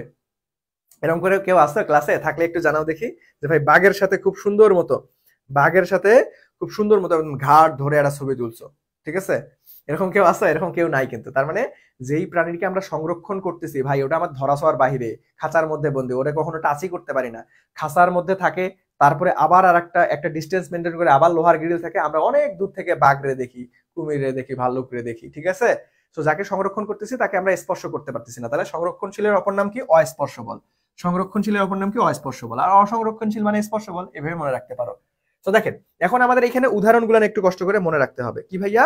উদাহরণগুলো কষ্ট করে একটু মনে রাখতে হবে। তো অসংরক্ষণশীল বলের অসংরক্ষণশীল বল বা স্পর্শ বল, আচ্ছা এখানে একটু টাইপিং মিস্টেক করছে। অসংরক্ষণশীল বল বা স্পর্শ বলের উদাহরণ, এটাই সব থেকে বেশি গুরুত্বপূর্ণ, 3 স্টার। এখান থেকে অনেকবার মেডিকেলেও এবার পরীক্ষায় প্রশ্ন আসছে। তো দেখেন তিনটা আছে আমাদের, ঘর্ষণ বল, সান্দ্র বল এবং টান বল। দেখেন যখন পাশাপাশি দুইটা জিনিসের উদাহরণ মনে রাখতে হয়, যখন পাশাপাশি দুইটা জিনিসের উদাহরণ তোমরা মনে রাখবা, তখন কিন্তু আলটিমেটলি দুইটারই উদাহরণ মনে রাখতে হয় না, যে কোনো একটার উদাহরণ মনে রাখবা, তাহলে এগুলান বাদ দিয়ে যা থাকবে সবগুলাই ওইটা। যেমন আমরা যদি অসংরক্ষণশীল বল বা স্পর্শ বলের উদাহরণ মনে রাখি, তাহলে এই তিনটা উদাহরণ বাদ দিয়ে যা আছে সবগুলাই সংরক্ষণশীল বল বা অস্পর্শ বলের উদাহরণ। তাহলে তো আমাদের কোনো আর ঝামেলাই নাই, তাই না? সেটা প্যারা নিয়ে তোমার মাথায় প্রেসার দিয়ে তো এই জিনিসটা মুখস্থ করার দরকার হচ্ছে না, তাই না? তো আমরা কি করব, যে ভাই যেটার উদাহরণ কম আছে বা যেটা শর্টকাট ট্রিক্স এর মাধ্যমে মনে রাখতে পারবো, পাশাপাশি দুইটা উদাহরণের জন্য জাস্ট একটা জিনিসের উদাহরণ মনে রাখবো, তাহলে এগুলান বাদ দিয়ে যা থাকবে সবগুলো এটা। যেমন আমাদের সংরক্ষণশীল বলের উদাহরণ কি? তড়িৎ বল, মহাকর্ষ বল, তারপরে হচ্ছে চৌম্বক বল, আদর্শ স্প্রিং এর বিকৃত প্রতিরোধকারী বল এবং অভিকর্ষ বল, এছাড়া অনেকগুলো আছে। তো আমরা জাস্ট এইটা মনে রাখবো। কোনটা মনে রাখবো? এইটা মনে রাখবো যে ভাই অসংরক্ষণশীল বা স্পর্শ বলের উদাহরণ। এখন এই অসংরক্ষণশীল বল বা স্পর্শ বল বারবার পরীক্ষায় আসে, বিভিন্ন ভার্সিটি বলো, মেডিকেল বলো, অন্যান্য জায়গায় বলো, সব জায়গায় এখান থেকে আসে। তো এইটা না একটা শর্টকাট ট্রিক্স এর মাধ্যমে মনে রাখা যায়। সেটা কি? সেটা আমাকে একটু বলো তো দেখি। যে ভাই তোমরা বাংলা কেমন পড়ছো? নবাব সিরাজউদ্দৌলার খালার নামটা একটু বলো দেখি। নবাব সিরাজউদ্দৌলার খালার নাম। দেখো আমরা ফিজিক্সের মধ্যে বাংলা পড়া ঢুকাই ফেলবো, ফিজিক্সের মধ্যে বাংলা পড়া ঢুকাই ফেলবো, ঠিক আছে? একটু আমাকে বলেন দেখি যে ভাই নবাব সিরাজউদ্দৌলার খালার নাম কি? দ্রুত কমেন্ট করেন। নবাব সিরাজউদ্দৌলার খালার নাম কি? নবাব সিরাজউদ্দৌলার খালার নাম কি? একটু বলেন দেখি। নবাব সিরাজউদ্দৌলার খালার নাম কিন্তু আমরা জানি ঘসেটি বেগম। সেই ঘসেটি বেগম দ্বারা আমরা কিন্তু স্পর্শ বলের উদাহরণ মনে রাখতে পারবো। স্পর্শ বল বা অসংরক্ষণশীল বলের উদাহরণ মনে রাখতে পারবো। সেটা কি? দেখেন, ঘ থেকে আমরা ঘর্ষণ বল পাইলাম, স থেকে সান্দ্র বল পাইলাম এবং ট থেকে আমরা টান বল পাইলাম। ঘসেটি বেগম থেকে আমরা খুব সুন্দর মতো, দেখো ঘসেটি বেগম থেকে খুব সুন্দর মতো আমরা স্পর্শ বল বা অসংরক্ষণশীল বলটা উদাহরণ মনে রাখতে পারলাম, ঠিক আছে? সবার ক্লিয়ার রে? দেখেন এর আগে কি শিখছিলাম? তড়িৎচুম্বক বল, ঘোড়ার আসর, ওইখান থেকে ঘ থেকেও কিন্তু ঘর্ষণ পাইছিলাম। সো ঘ ঘ নিয়ে টেনশন করার দরকার নাই, প্রত্যেকবার ঘ থেকে ঘর্ষণই আসতেছে, প্রত্যেকবার ঘ থেকে ঘর্ষণই আসতেছে। সো এটা নিয়ে কোনো টেনশন করার কোনো দরকার নাই। এই তো ঘসেটি বেগম, ঘসেটি বেগম, এই তো সাবাস, পেরে গেছো তোমরা। সো ব্যাপারটা ক্লিয়ার? ব্যাপারটা ক্লিয়ার ভাইয়া? সবাই একটু বলেন ক্লিয়ার কিনা। এখন যদি ক্লিয়ার হয়, এখন যদি ক্লিয়ার হয় তাহলে আমরা চলে যাব তোমাদের কাঙ্ক্ষিত, যেগুলো অলরেডি আমাদের পরীক্ষায় প্রশ্ন আসার মতো, জাতীয় বিশ্ববিদ্যালয়ে আসার মতো। এখন আমরা কিছু প্রশ্ন সমাধান করব, যত কিছু শিখলাম সবগুলো মিলাই প্রশ্ন সমাধান করব। সেখানে দেখি তোমরা কেমন পারো। সবাই একটু বলো তো দেখি, সবাই একটু বলো দেখি ক্লিয়ার কিনা। ক্লিয়ার থাকলে আমরা এখন প্রশ্ন সমাধানে যাব। দেখেন এখন একটু আমাকে, আপনারা এতক্ষণ কি বুঝলেন, মনোযোগ কি দিচ্ছেন কিনা, এখন আমি টেস্ট করব, ঠিক আছে? এখন আপনাদের টেস্ট করব যে ভাই আপনারা আদৌ আমার ক্লাসে মনোযোগ দিলেন কিনা, আদৌ আমার ক্লাসে মনোযোগ দিচ্ছেন কিনা। এখন আমি টেস্ট করব, সেটা দেখেন। প্রশ্নের উত্তর দেন। কোনটি সর্বাপেক্ষা দুর্বল বল? কোনটি সর্বাপেক্ষা দুর্বল বল? সবাই একটু বলেন কোনটি সর্বাপেক্ষা দুর্বল বল। সবাই একটু বলেন দেখি ভাইয়া, কোনটি সর্বাপেক্ষা দুর্বল বল? সবাই দ্রুত দ্রুত দ্রুত। কোনটি সর্বাপেক্ষা দুর্বল বল?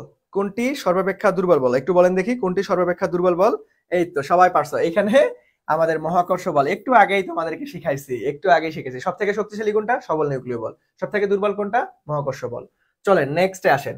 দেখেন মহাকর্ষ বলের বাহক কোনটা, মানে কোন কণার পারস্পরিক বিনিময়ের কারণে আমাদের মহাকর্ষ বল উদ্ভূত হয়? দ্রুত দ্রুত উত্তর দেন। এই তো ফাহমিদা, আখি, তারপরে রিমা অ্যান্সার করে ফেলছো, ধন্যবাদ। বাকি এখন পরেরটার প্রশ্নের উত্তর দেন যে ভাই মহাকর্ষ বলের বাহক কোনটি? মহাকর্ষ বলের বাহক কোনটি? দ্রুত। মহাকর্ষ বলের বাহক কোনটি? দ্রুত দেখি কে কে পারি আমরা, দ্রুত দেখি আমরা কে কে পারি। সবাই দ্রুত, ফাস্ট ফাস্ট ফাস্ট। আমি একটু আগেই টেকনিক্যালি তোমাদেরকে শিখাই দিছি। মহাকর্ষ বলের বাহক কে? মহাকর্ষ বলের বাহক কে? সবাই দ্রুত দ্রুত। মহাকর্ষ বলের বাহক কে? দ্রুত একটু বলেন দেখি মহাকর্ষ বলের বাহক কে? এটা না পারলে খবর আছে, একটু আগেই শিখাইছি টেকনিক কি রে।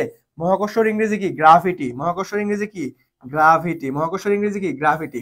সো এই গ্রাভিটি থেকে গ্রাভিটন, গ্রাভিটি থেকে গ্রাভিটন। এখানে জীবনেও আর ভুল করা যাবে না, এগুলান জীবনেও আর ভুল করা যাবে না। এই তো ফাহমিদা অ্যান্সার করে ফেলছো, বি নাম্বার, সাবাস। এই বাকি সবাই উত্তর করতেছো না কেন?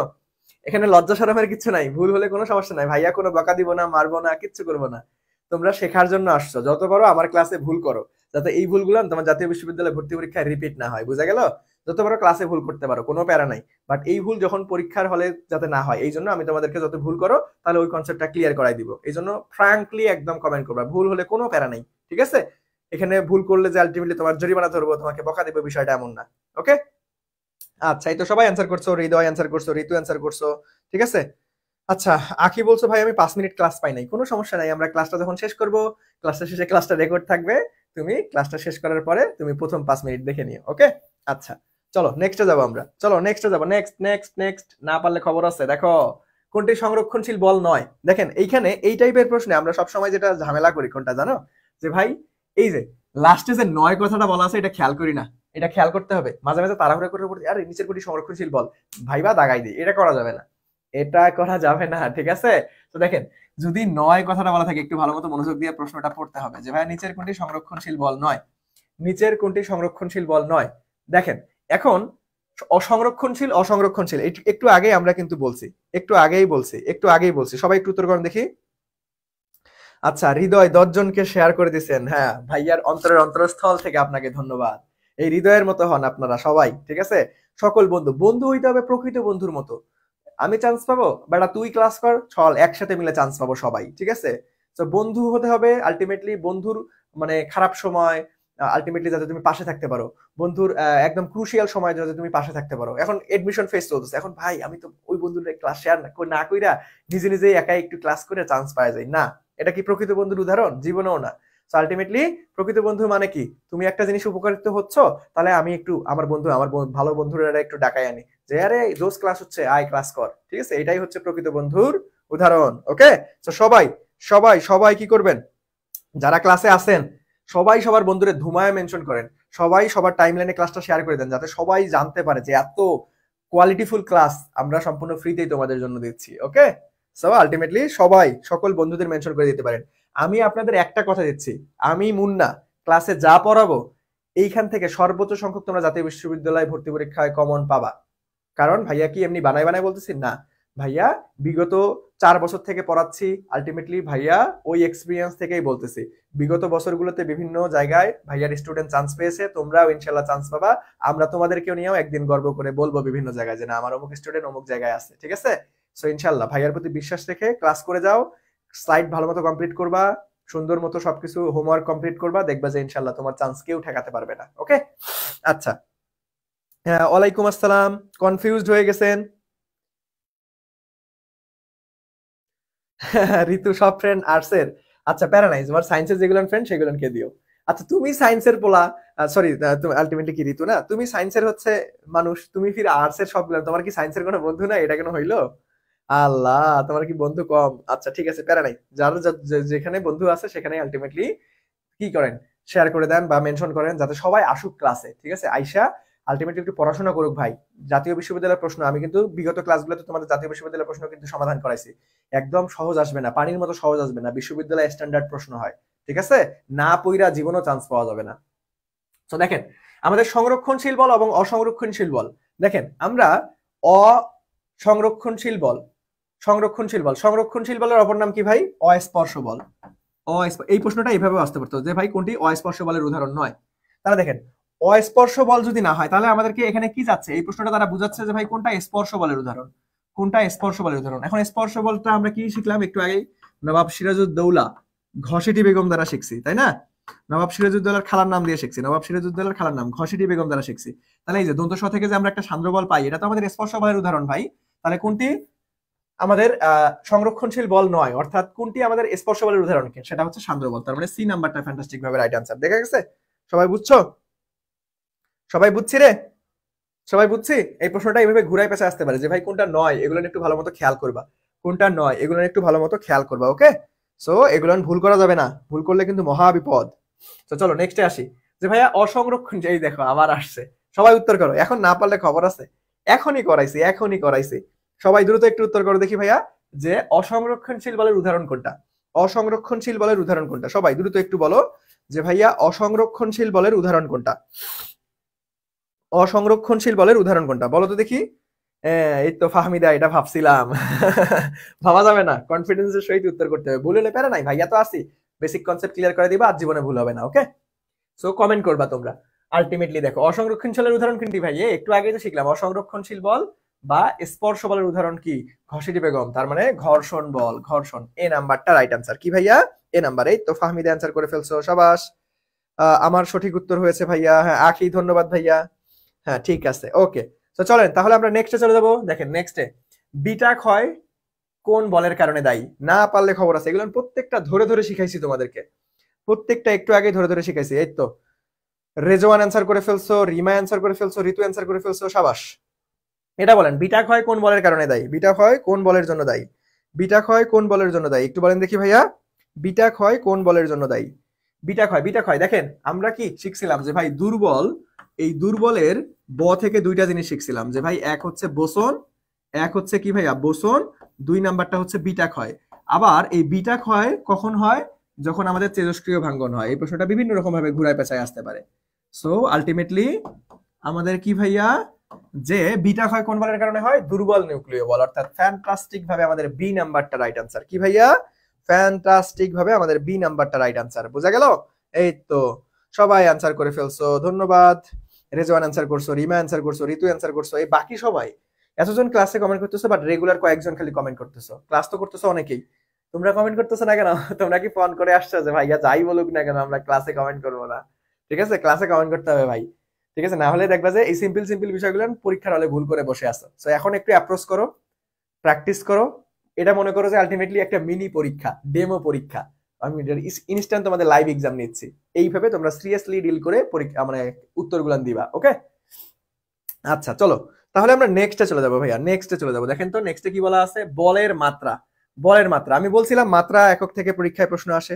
সো বলের মাত্রা একক থেকে প্রশ্ন আসে। সব বলের মাত্রা আমি একদম বেসিক থেকে ক্লিয়ার করে দিছি তোমাদেরকে, একদম বেসিক থেকে ক্লিয়ার করে দিছি, একদম বেসিক থেকে ক্লিয়ার করে দিছি। এখন সবাই একটু বলেন এটার উত্তর কি হবে? বলের মাত্রা, যে ভাই বলের মাত্রা মুখস্থ করার দরকার নাই ভাই, তুমি সূত্র থেকে আনতে পারবা যে এফ ইকুয়াল টু এম এ, তাহলে এম এর মাত্রা কি বড় হাতের এম, আর এল এর মাত্রা টি ইনভার্স টু। তাহলে বলের মাত্রা কি পাইলাম? M L T inverse two. M L T inverse two কোথায় আছে? দেখেন এখানে এই মাত্রা থেকে প্রশ্ন আসলে না পাওয়ার একটু খেয়াল করবা যে ভাই কোনটার পাওয়ার আছে কোনটার পাওয়ার ইনভার্স আছে, অর্থাৎ প্লাস মাইনাস খেয়াল করতে হবে। তাহলে ultimately M L T inverse two কোথায়? বি নাম্বারটা right answer. M L T inverse two কোথায়? বি নাম্বারটা রাইট আনসার। এই তো ফাহমিদা অ্যান্সার করে ফেলছো, ধন্যবাদ। M L T inverse two কোথায়? বি নাম্বারটা রাইট আনসার। বুঝা গেল? ওকে, এই তো রিমা অ্যান্সার করে ফেলছো, ধন্যবাদ ভাইয়া। চলো নেক্সটে যাবো আমরা। নেক্সটে দেখেন এখন ম্যাথমেটিক্সে আসে। থিওরি টাইপ তো দেখলাম যে ভাই আমাদের বল কনসেপ্ট থেকে থিওরি টাইপ কিরকম প্রশ্ন আসতে পারে। এখন আসেন ম্যাথমেটিক্যাল টাইপ কিরকম প্রশ্ন আসতে পারে। এইখান থেকে ম্যাথই সব থেকে বেশি গুরুত্বপূর্ণ। তো চলেন এখানে দেখেন তো কি বলছে, সবাই একটু দেখেন দেখি কি বলছে ভাইয়া। যে 30 কেজি ভরের একটা স্থির বস্তু, দেখেন ভালো মতো মনোযোগ দিয়ে প্রশ্ন করেন। ম্যাথ অনেকেই দুর্বল যে ভাই ম্যাথ না আমি পারি না, কোন সূত্র হবে এটা সিলেক্ট করতে পারি না। ভাই আগে কি করছেন করছেন, আমার কথা মনোযোগ দিয়ে শোনেন, ক্লাসটা মনোযোগ দিয়ে করেন। আমি কথা দিচ্ছি, আমি তোমাদের মুন্না ভাইয়া কথা দিচ্ছি, ক্লাস শেষে কেউ বলতে পারবে না যদি 100% মনোযোগ দাও, কেউ এমন কোনো স্টুডেন্ট বলতে পারবে না যে ভাই আমি বুঝি নাই বা আমি পারবো না। সবাই আমি এতটুকু কনফিডেন্সের সহিত বলি কারণ আমি তোমাকে সেইভাবেই পড়াবো যাতে করে তুমি 100% কনফিডেন্সের সহিত বলতে পারো যে না ভাই আমি পারবো, এখন পারবো, আগে যা করছি করছি, আপনি শিখাইছেন সুন্দর মতো বুঝছি, প্র্যাকটিস করলেই পারবো। ঠিক আছে, মনোযোগ দিয়ে কথা শুনেন। আগে পড়ছেন না না পড়ছেন, কম পড়ছেন না বেশি পড়ছেন, এগুলো আমি দেখবোই না। আমি তোমাদেরকে একদম ধরো বেসিক লেভেল থেকেই পড়াবো যাতে করে সবাই পারো, আগে পড়া থাকলেও পারো, আগে না পড়া থাকলেও পারো। ওকে, সো দেখেন এখানে কি বলছে ভাইয়া, এখানে কি বলছে, ক্যালকুলেটর ইউজ করা যাবে না? হ্যাঁ ক্যালকুলেটর ইউজ করা যাবে ভাই, জাতীয় বিশ্ববিদ্যালয় ভর্তি পরীক্ষায় ক্যালকুলেটর ব্যবহার করা যাবে, এটা নিয়ে তোমরা প্যারা খাইও না। ক্যালকুলেটর আগেও ব্যবহার ছিল, এবারও ব্যবহার করতে দিবে। ওকে, আচ্ছা দেখো এখানে দেখো 30 কেজি ভর। তাহলে দেখেন একটা প্রশ্ন কিভাবে আমরা পড়বো বা কিভাবে বুঝবো কোন সূত্র অ্যাপ্লাই হবে, তোমরা প্রশ্নের কিওয়ার্ড খুঁজে বের করবা। দেখেন এখানে কি বলছে, 30 কেজি ভর, তার মানে এটা কার মান? এটা এম এর মান। একটা স্থির বস্তুর বেগ, স্থির মানে কি ভাই? ইউ এর মান ছিল 0, আদি বেগ 0। 2 মিনিটে তার মানে এটা কার মান? টির মান দেওয়া আছে। বেগ বৃদ্ধি করে শেষ বেগের মান আমাদের দেওয়া আছে ভি এর মান 36 কিলোমিটার পার আওয়ার। বাট এখানে ঝামেলা করছে, দেখো একক কনভার্সনে কিলোমিটার পার আওয়ার বলছে। একক কনভার্সন কি বলছে? কিলোমিটার পার আওয়ার বলছে। একক কনভার্সন কিলোমিটার পার আওয়ার বলছে। তার মানে একক কনভার্ট করব কি করব না, ফিজিক্সে খুবই গুরুত্বপূর্ণ একটা বিষয় এটা। একক কনভার্ট করব কি করব না ফিজিক্সে খুবই গুরুত্বপূর্ণ। এখন কেমনে বুঝবো ভাই একক কনভার্ট করব কি করব না? এটা তোমার অপশন বলে দিবে, অপশন বলে দিবে যে ভাই একক কনভার্ট করব কি করব না। দেখেন অপশনগুলো বল বের করতে বলছে, তাই না? তো সবগুলাই নিউটনে আছে, নিউটন নিউটন নিউটন নিউটন। তার মানে তোমাকে অবশ্যই এখানে এমএস ইনভার্স 1 এ যাইতে হবে। যদি কিলো নিউটন থাকতো তাহলে আমরা কিলোমিটার পার আওয়ারই রাখতাম। বুঝা গেল? আচ্ছা এখন দেখেন যে বস্তুটির উপরে কত বল প্রয়োগ করছে, এফ এর মান হোয়াট। ঠিক আছে, এখন কোন সূত্র হবে ভাই? এফ এর একটা সূত্রই, ওই মাদার সূত্র, ছোট্ট একটা সূত্র, ছোট মরিচের ঝাল বেশি। ঠিক আছে, তো এখানে ওই ছোট্ট সূত্র দিয়ে সবসময় আমরা করব। বল যাইলেই এই সূত্র ছাড়া অন্য কোনো সূত্র না, একদম বেসিক সূত্র, এফ ইকুয়াল টু এম এ। তাহলে আমি কি বলছিলাম যে ভাই এম টারে নিয়ে ঝামেলা লাগে না, কারে ঝামেলা লাগে? এ নিয়ে ঝামেলা লাগে। তো আমরা এম এর মানটা বসাই দিই। এম এর মান কত? 30 কেজি। এখন এ কে, এর অনেকগুলো সূত্র আছে, 5-6টা সূত্র শিখছি। এখন কোন সূত্র হবে ভাই বলেন তো দেখি। এখন কি কি দেওয়া আছে দেখেন তো, ইউ দেওয়া আছে, ভি দেওয়া আছে, টি দেওয়া আছে। এখন ইউ ভি টি দিয়ে কোন সূত্র হয় এর? সেটা হচ্ছে V minus U divided by T. দেখছেন? সো তোমার আলটিমেটলি প্রশ্নই বলে দিবে তোমাকে কোন সূত্র দিয়ে সমাধান করতে হবে। তোমার প্রশ্নটাই বলে দিবে যে ভাইয়া তোমাকে কোন সূত্র দিয়ে সমাধান করতে হবে। ওকে, এখন কথা হচ্ছে যে ভাই এখানে কিলোমিটার পার আওয়ার থেকে তোমাকে মিটার পার সেকেন্ডে কনভার্ট করতে হবে। এখন কেমনে করব? তোমরা ওই যে এইচএসসি লেভেলে এমনি করতা যে ভাই যেটা আছে সেটাকে 1000 দ্বারা গুণন 3600 দ্বারা ভাগ। এই নিয়ম এডমিশন টেস্টে আইসা করব না, কারণ এডমিশন টেস্টের টাইম প্রত্যেকটা সেকেন্ড অনেক গুরুত্বপূর্ণ, টাইম ম্যানেজমেন্ট খুবই গুরুত্বপূর্ণ ভূমিকা পালন করবে, ঠিক আছে? তো আমরা কি করব এখন, এটা শর্টকাট ভার্সন শিখবো। তুমি কিলোমিটার পার আওয়ারকে মিটার পার সেকেন্ডে জাস্ট 3.6 দ্বারা ভাগ করে দিবা। জাস্ট কি করবা, 3.6 দ্বারা ভাগ করবা। কি করবা রে, জাস্ট 3.6 দ্বারা ভাগ করবা, জাস্ট 3.6 দ্বারা ভাগ করে দিবা, আর কিচ্ছু লাগবে না, জাস্ট 3.6 দ্বারা ভাগ করবা। তাহলে দেখো আমাদের কত আছে ভাই, 36। 36 কে 3.6 দ্বারা ভাগ করো, পয়েন্ট তুলে দাও, একটা 10 থাকবে, 36 36 কাটা, তার মানে আমাদের বেগের মান 10 ms ইনভার্স 1 পাইলাম। সো দেখেন শেষ বেগ কত আছে, এখন মান বসাই দেব। ভি এর মান কত ভাই, 10। আদি বেগ কত, স্থির অবস্থায় ছিল 0। সময়টা দেখেন মিনিটটাকে ভাই এসআই এককে কনভার্ট করতে হবে, মিনিটটাকে অবশ্যই সেকেন্ডে আনতে হবে, তাহলে 2 × 60, ঠিক আছে? তো দেখেন এইখান থেকে আমাদের একটা শূন্য, এখান থেকে একটা শূন্য কাটা, তারপরে 15 × 30, 15 × 30, তার মানে আমাদের এখন 3 × 5 = 15, 5 ডিভাইডেড বাই 3 × 2 = 6, 2।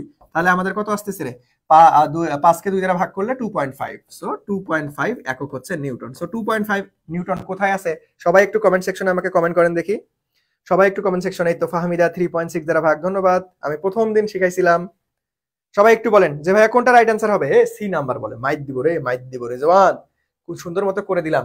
দেখো কোনটা 300 নিউটন হয় কোনোদিন, দেখো আমাদের বি নাম্বারটা রাইট অ্যান্সার, বি নাম্বারটা রাইট অ্যান্সার, 2.5 নিউটন, 2.5 নিউটন, বুঝা গেল? 2.5 নিউটন।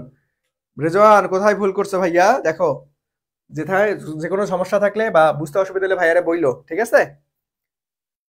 25 না ফাহমিদা, 25 না, 2.5। দেখেন 5 কে 2 দ্বারা ভাগ করলে 2.5 হবে, 2.5, 25 না। এই তো অ্যান্সার করে ফেলছো, আখি অ্যান্সার করে ফেলছো, ধন্যবাদ। তো চলেন, দেখছেন এই যে বেসিক টাইপের ম্যাথ গুলান একদম সুন্দর মতো ভেঙে ভেঙে তোমাদেরকে সুন্দর মতো বুঝাচ্ছি, ঠিক আছে? একটু মনোযোগ দাও, এর বাইরে ইনশাল্লাহ আসবে না। এই তো ফাহমিদা, ঋতু সবাই অ্যান্সার করে ফেলছো, ধন্যবাদ। তো চলো নেক্সটে যাব। দেখেন নেক্সট একটা ম্যাথ সমাধান করি। নেক্সটে দেখেন কি বলছে, যে ভাই 100 কেজি ভরের একটা গাড়ি 20 ms ইনভার্স 1 বেগে চলছিল, ব্রেক চেপে একে 5 সেকেন্ডে থামিয়ে দেওয়া হলো, এখন মন্দনকারী বল কত? তাহলে কি কি মান দেওয়া আছে, দেখেন ভরের মান দেওয়া আছে, তার মানে এম এর মান দেওয়া আছে, গাড়ির মান দেওয়া আছে, তাহলে সরি গাড়ির বেগের মান দেওয়া আছে, তাহলে এত বেগে চলছিল, তার মানে ইউ এর মান, আদি বেগের মান দেওয়া আছে, ব্রেক চেপে 5 সেকেন্ড, তার মানে এটা টি এর মান দেওয়া আছে, ওকে? আবার থামিয়ে দিছে, ভাই থামানো মানে কি ভাই, শেষ বেগ শূন্য করে ফেলছে। এখন মন্দনকারী বল, ভাই বল বলছে না, তার মানে আমাদের ultimately F equal to M A, এই ছোট্ট সূত্র দিয়ে সমাধান করব। তাহলে আমি কি ভাই, এম এর তো ঝামেলা নাই, এম তো কোনো চেঞ্জ হয় না নিউটন বলবিদ্যায়, সো এম 100 কেজি বসাই দাও। এখন এর কোন সূত্র হবে, তাহলে দেখেন এইখানেও কি আছে ভাই, ভি আছে, ইউ আছে, টি আছে, কোন সূত্র হবে, V minus U divided by T, খুবই সিম্পল। তার মানে 100 ইন্টু ভির মান কত ভাই 0, মাইনাস আদিবেগ কত ছিল 20, ডিভাইডেড বাই টির মান কত 5 সেকেন্ড। দেখেন সেকেন্ড আছে, মিনিট থাকলে সেকেন্ডে আনবো, যেহেতু সেকেন্ড আছে তাহলে সেকেন্ড। তাহলে দেখেন আমাদের 4 5 20, 4, তার মানে আমাদের মাইনাস কত আসতেছে 400, মাইনাস 400 নিউটন।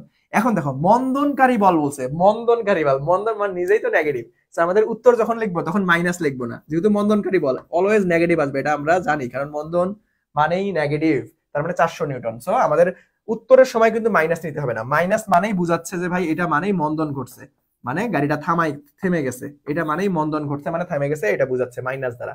তার মানে 400 নিউটন কোথায় আছে, ফ্যান্টাস্টিক ভাবে এই নাম্বারটা রাইট অ্যান্সার। বুঝা গেল রে, সবাই বুঝা গেল? আচ্ছা, ও রেজোয়ান করছিলা বাট ভুল লিখছো, আচ্ছা প্যারা নাই ভাইয়া, ভুলে পয়েন্ট দেই নাই, ওকে সমস্যা নাই ফাহমিদা। এখন বলেন এই ম্যাথটা ক্লিয়ারলি বুঝতে পারলেন, এই ম্যাথটা ক্লিয়ারলি বুঝতে পারছেন কি ভাই, এই ম্যাথটা কি ক্লিয়ারলি বুঝতে পারছেন? এই তো আখি অ্যান্সার করে ফেলছো, এ নাম্বার, হ্যাঁ শাবাশ। দেখেন একদম ইনশাআল্লাহ ক্লাস থেকে হুবহুব জিনিস কমন চলে আসতে পারে, কিন্তু আমি কিন্তু সুন্দর মতো ক্লাসটা, ধরো তোমার এখানে ক্লাসটা কতক্ষণ নিব, হয়তো সর্বোচ্চ মনে করি 1 ঘন্টা 30 মিনিট বা 2 ঘন্টার কাছাকাছি, তাই না? বাট এই ক্লাসের পিছনে কিন্তু আমরা অনেক অ্যানালাইসিস করে, প্রায় অনেকক্ষণ পড়াশোনা করে, অনেক পাবলিকেশনের বই ঘেটে ঘুটে সুন্দর মতো অ্যানালাইসিস করে তারপরে ক্লাসটা নিচ্ছি। সো ভাইয়ারা কিন্তু ব্যাক এন্ডে অনেক পরিশ্রম করে তোমাদের সামনে দাঁড়াই, যাতে করে আমাদের ক্লাস থেকে সর্বসংখ্যক কমন চলে আসে। ভাইয়াদের প্রতি বিশ্বাস রাখো, ইনশাল্লাহ সেরা সার্ভিসটা আমরা তোমাদেরকে দিচ্ছি, ইনশাল্লাহ সেরা সার্ভিসটা তোমাদেরকে দিচ্ছি, ক্লাস থেকে কমন চলে আসবে। ওকে জি ভাইয়া বুঝতে পারছি। মাহফুজ ওয়ালাইকুম আসসালাম ভাইয়া। আদিবেগ শেষ, হ্যাঁ কি বলছো ফাহমিদা, আদিবেগ আর শেষ বেগ বুঝতে সমস্যা হয়, আল্লাহ আদিবেগ বা শেষ বেগ বুঝতে সমস্যা কেন? দেখো যেটা বেগে গাড়ি চলা শুরু করবে সেটাই হচ্ছে আদিবেগ, আর থামানোর সময় যে বেগটা থাকবে বা পরবর্তীতে যে বেগটা হবে সেটাই হচ্ছে শেষ বেগ। আদিবেগ কি শুরুতেই যেটা থাকবে, আর শেষ মানে কি একদম শেষ পজিশনে থাকবে। ধরো এখন তোমাকে বললো একটা স্থির বস্তু এত বেগে চলা শুরু করলো, তার মানে কি প্রথমে স্থির ছিল, তার মানে ওটার আদি বেগ হচ্ছে 0, পরে যে বেগে চলা শুরু করছে সেটা হচ্ছে তারপরে শেষ বেগ ধরবো আমরা, বুঝা গেল? এতটুকুই পার্থক্য। তোমাকে বলতে পারে স্থির বস্তু এত বেগে চলতে শুরু করলো, তাহলে স্থির ছিল প্রথমে, তাহলে আদি বেগ 0, পরেরটা হচ্ছে শেষ বেগ বা ভি এর মান। আবার যদি বলে যে ভাই একটা বস্তু এত বেগে চলা শুরু করলো, পরবর্তীতে এত বেগ প্রাপ্ত হয়েছে, তাহলে প্রথমটা হচ্ছে আদি বেগ, পরেরটা শেষ বেগ, বুঝা গেল? আচ্ছা, তো চলেন তো চলেন তো চলেন ভাইয়া, জিএসটি তে কি আসতে পারে এমন? হ্যাঁ, জিএসটি তে আসতে পারে, জিএসটি তে আসতে পারে।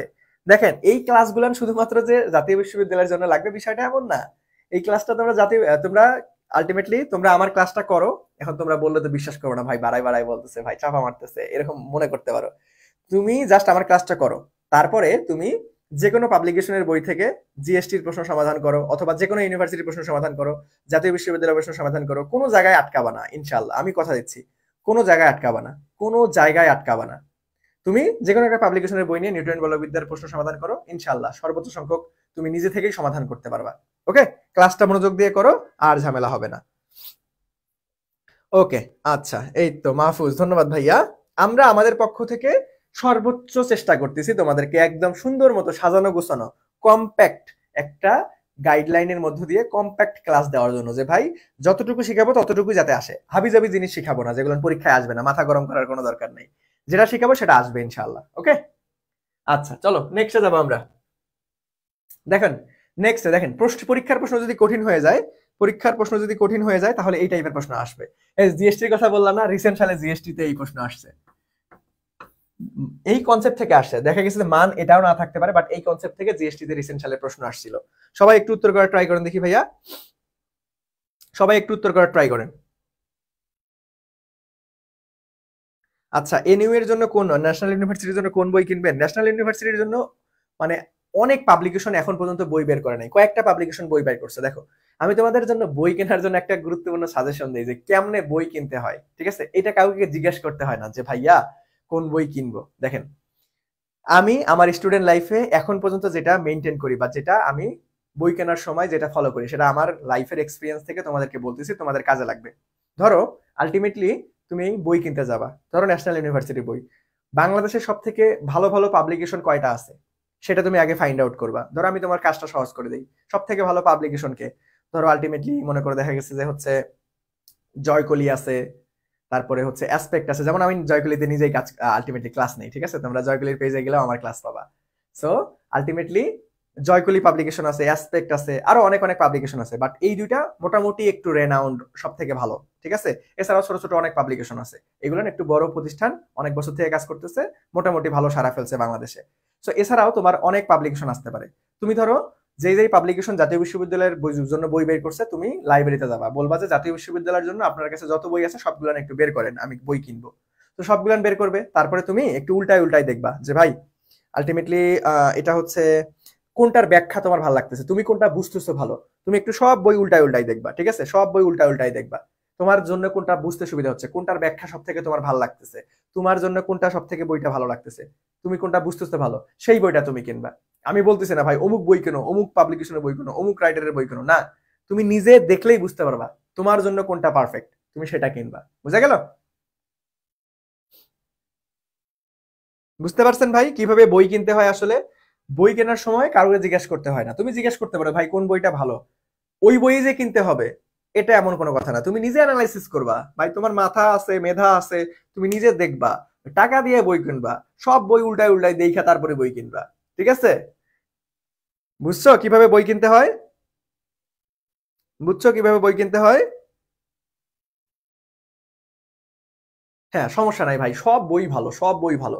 আমি বলতেছি না কোনো বই খারাপ, বই একটা বই তৈরি করতে আলটিমেটলি অনেক মানুষ সর্বোচ্চটা পরিশ্রম দিয়ে একটা বই রেডি হয়, একজন মূলত একটা বই বানায় না, অনেক কয়জন টিচার মিলায়, অনেক কয়জন বিশ্ববিদ্যালয় পড়ুয়া ভাইয়া আপু মিলায়, তারপরে বই একটা রেডি হয়। সব বই ভালো, এখন বিভিন্ন বই বিভিন্ন রকম ভাবে উপস্থাপন করা থাকে, এখন তোমাকে বুঝতে হবে তোমার কোনটার উপস্থাপনাটা ভালো লাগতেছে, সেটা তুমি কিনবা। ওকে, আচ্ছা চলো চলো চলো চলো চলো চলো চলো চলো, দেখেন কোশ্চেন দেখতে পাচ্ছেন? আচ্ছা, আমরা আপনাদের একটু গাইডলাইন দিলাম, ঠিক আছে, যে কিভাবে বই কিনবা।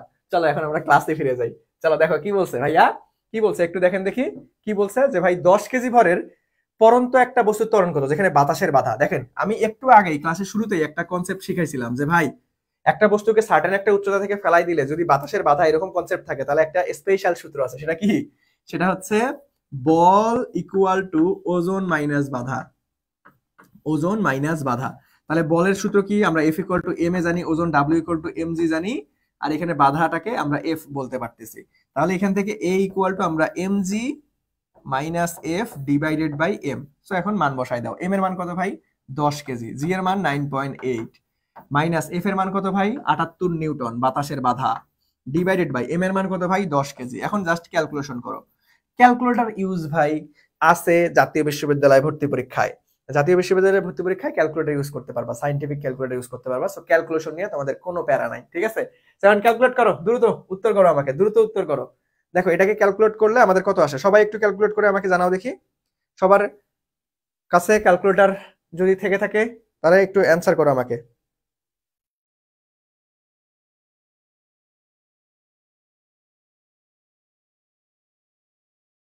সবাই একটু উত্তর করো, অ্যান্সার কত আসবে? দেখবা যে ক্যালকুলেট করে অ্যান্সার আসবে 2।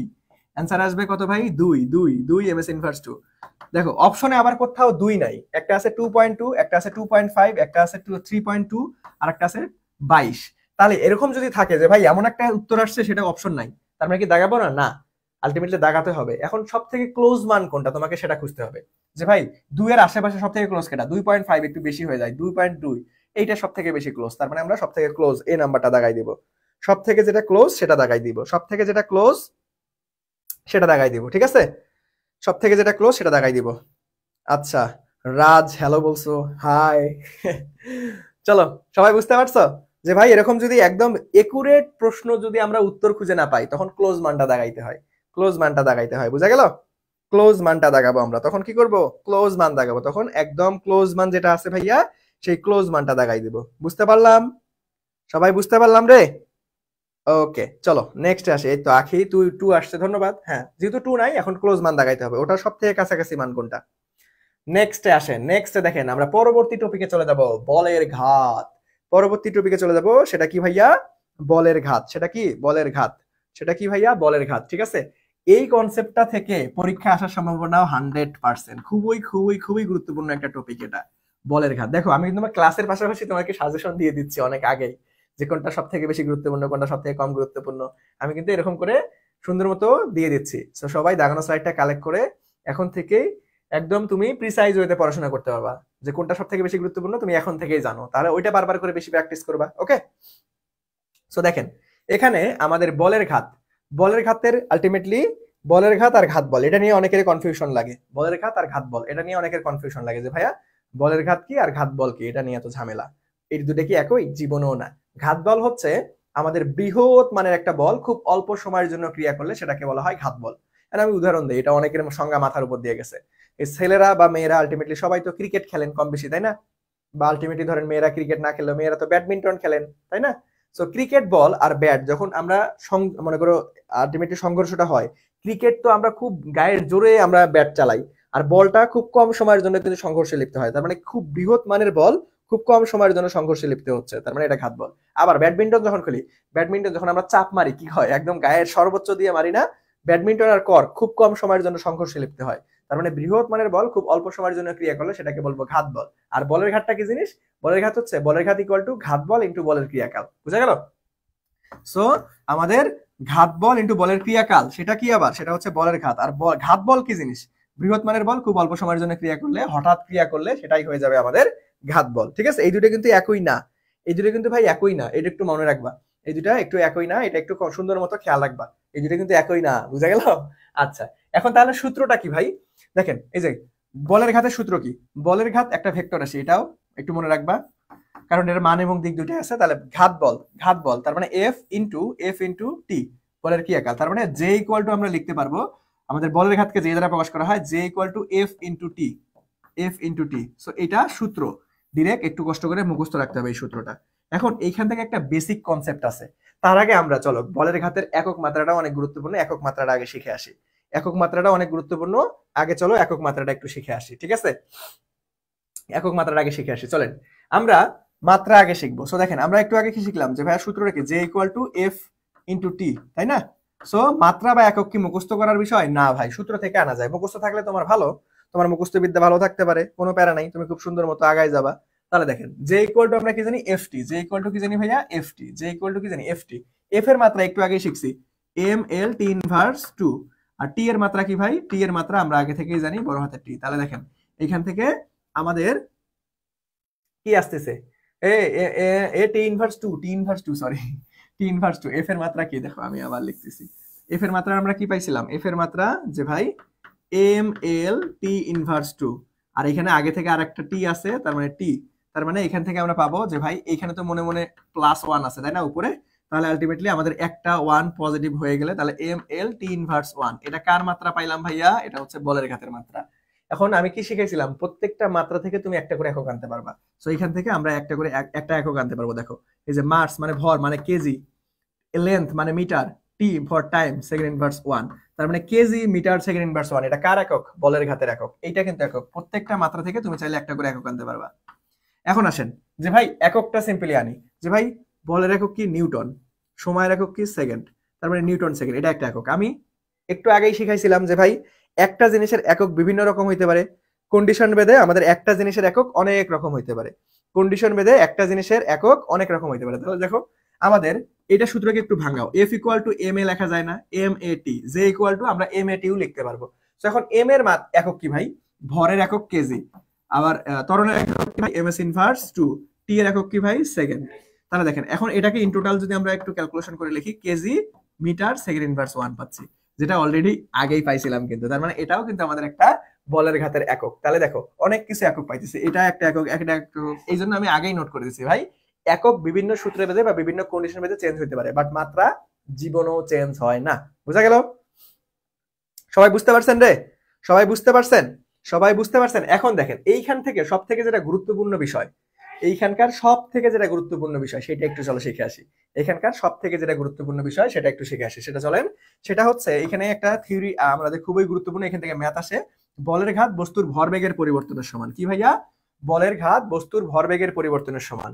বলের ঘাত বস্তুর ভরবেগের পরিবর্তনের সমান, তার মানে ভরবেগের যে মাত্রা বা একক হবে সেটা কিন্তু বলের ঘাতের মাত্রা এককের সেম। এখন কথা হচ্ছে যে ভাই ভরবেগের পরিবর্তনের সমান বলের ঘাত, এটা কেমনে হয়? আপনি তো বললেন, এখন কি আমরা না বিশ্বাস করেই মুখস্থ করব? না, আমি তোমাদেরকে প্রমাণ দেখাচ্ছি যে ভাই কেন বলের ঘাত ভরবেগের পরিবর্তনের সমান হয়। চলো একটু শিখে আসি সেটা কিভাবে হয়। চলো তোমাদেরকে একটু প্রমাণ করে দেখাই, প্রমাণ করে দেখাই। আচ্ছা তো দেখেন এইখানে আমরা প্রমাণটা করি, চলেন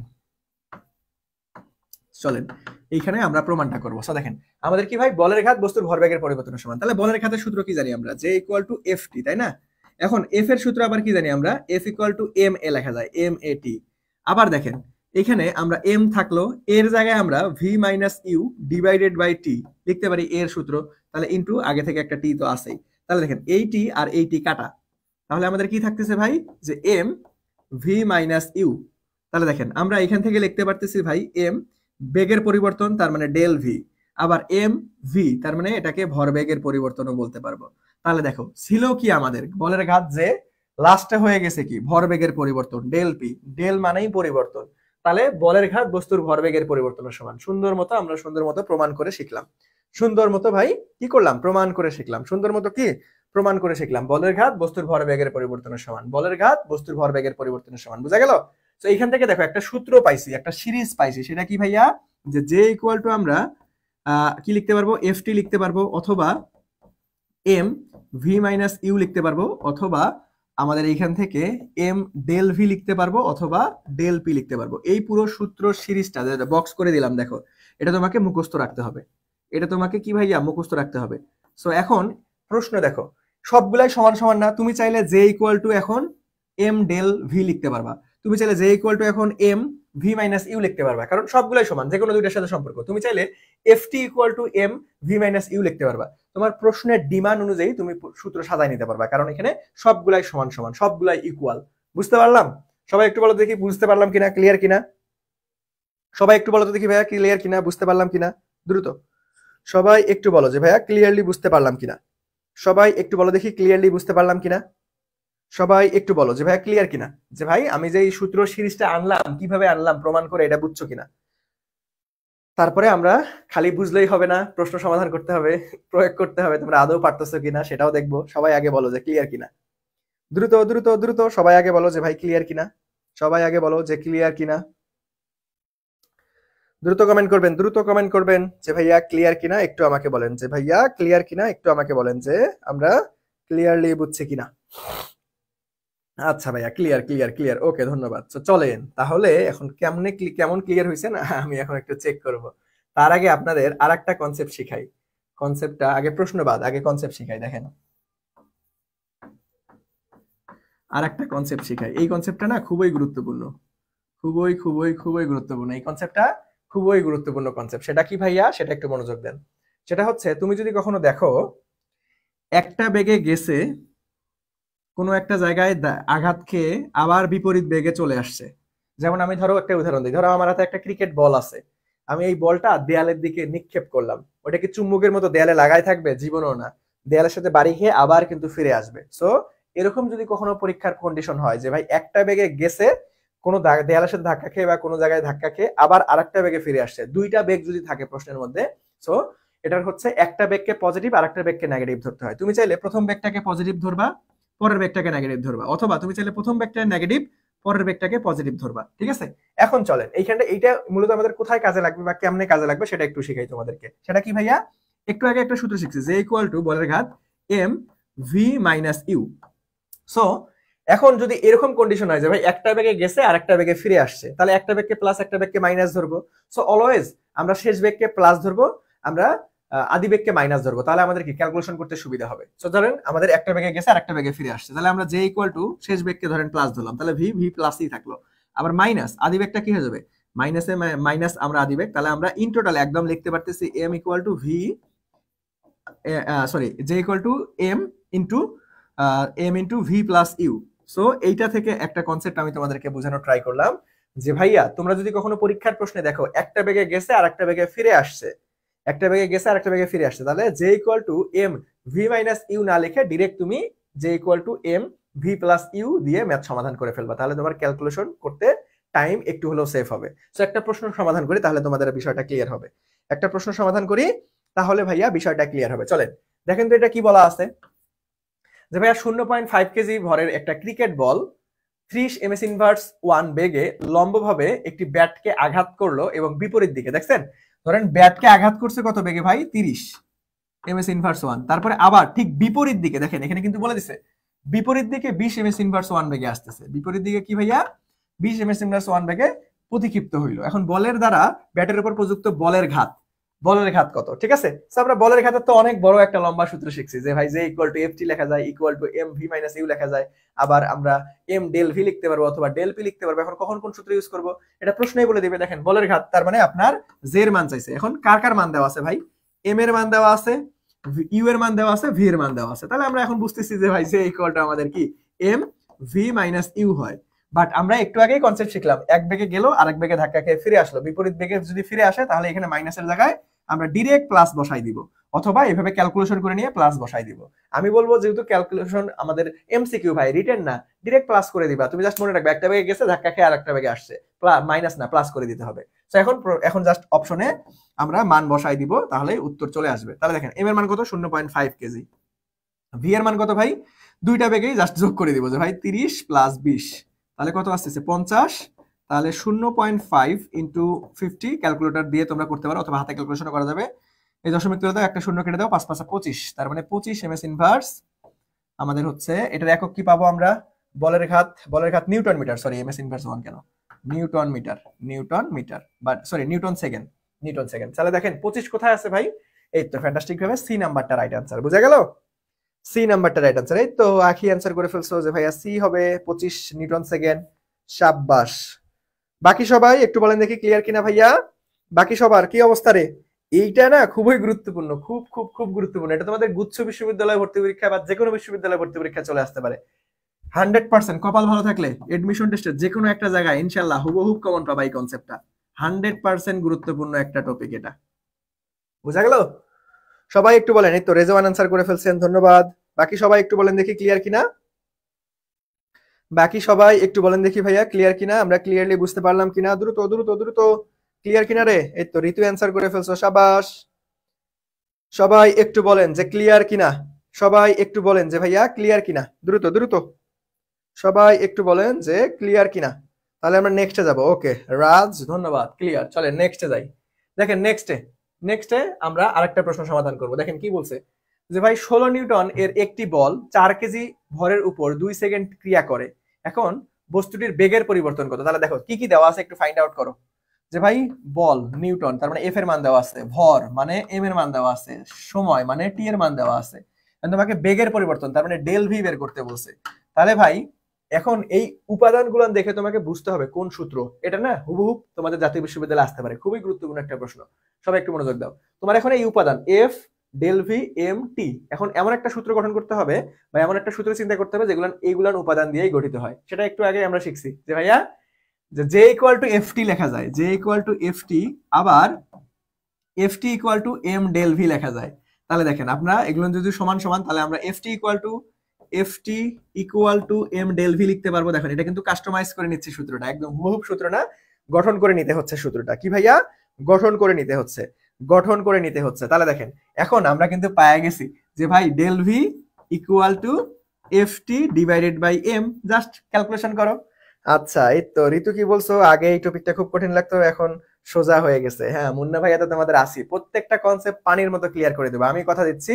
আমি সকল ফিজিক্স এবং ম্যাথ এমন ভাবেই তোমাকে পড়াবো ইনশাআল্লাহ, এখান থেকে আর কোনো ঝামেলা থাকবে না। আমি যা পড়াবো এখান থেকে সর্বোচ্চ সংখ্যক কমন চলে আসবে। ওকে, তোমাদের কোনো টেনশনের কোনো কারণ নাই। ওকে সো এখন জাস্ট মান বসাই দেন ভাই, এখন জাস্ট মান বসাই দেন যে ভাই এফ এর মান কত রে? এই যে 16 নিউটন, প্রশ্ন 16। টির মান কত ভাইয়া? মিনিট থাকলে অবশ্যই সেকেন্ডে আনবো, একক কনভার্সন খেয়াল রাখতে হবে, কারণ দেখেন সবগুলাই মিটার পার সেকেন্ড। ঠিক আছে, so 2 second divided by M এর মান কত ভাই? 4। তাহলে দেখেন 2 দুগুণ 4, আমাদের হচ্ছে 16 8 আর 2 16, তার মানে 8 আসতেছে, তার মানে 8 এমএস ইনভার্স 1, 8 এমএস ইনভার্স 1 কোথায় আছে বাবারা? এই তো বি নাম্বারটা রাইট অ্যান্সার, বি নাম্বারটা রাইট অ্যান্সার। বুঝা গেল? বি নাম্বারটা রাইট অ্যান্সার। ঠিক আছে, বি নাম্বারটা রাইট অ্যান্সার, বি নাম্বারটা রাইট অ্যান্সার, বি নাম্বারটা রাইট অ্যান্সার। আরে স্ক্রিনশট দেওয়া লাগবে না রে, আমি দাগানো স্লাইড দিয়ে দিব তোমাদেরকে, প্যারা নিও না। ঠিক আছে, প্যারা নিও না। দেখো আমি কমেন্ট করতেছি, দাঁড়াও, তাহলে তোমার হচ্ছে আমার আইডিও পেয়ে যাবে, অথবা আলটিমেটলি হচ্ছে তোমাদের কি বলে আমাদের দেশ জাতীয় বিশ্ববিদ্যালয় ভর্তি কোচিং পেজে মেসেজ করলেও হয়ে যাবে। ক্লাস কেমন লাগতেছে সবার?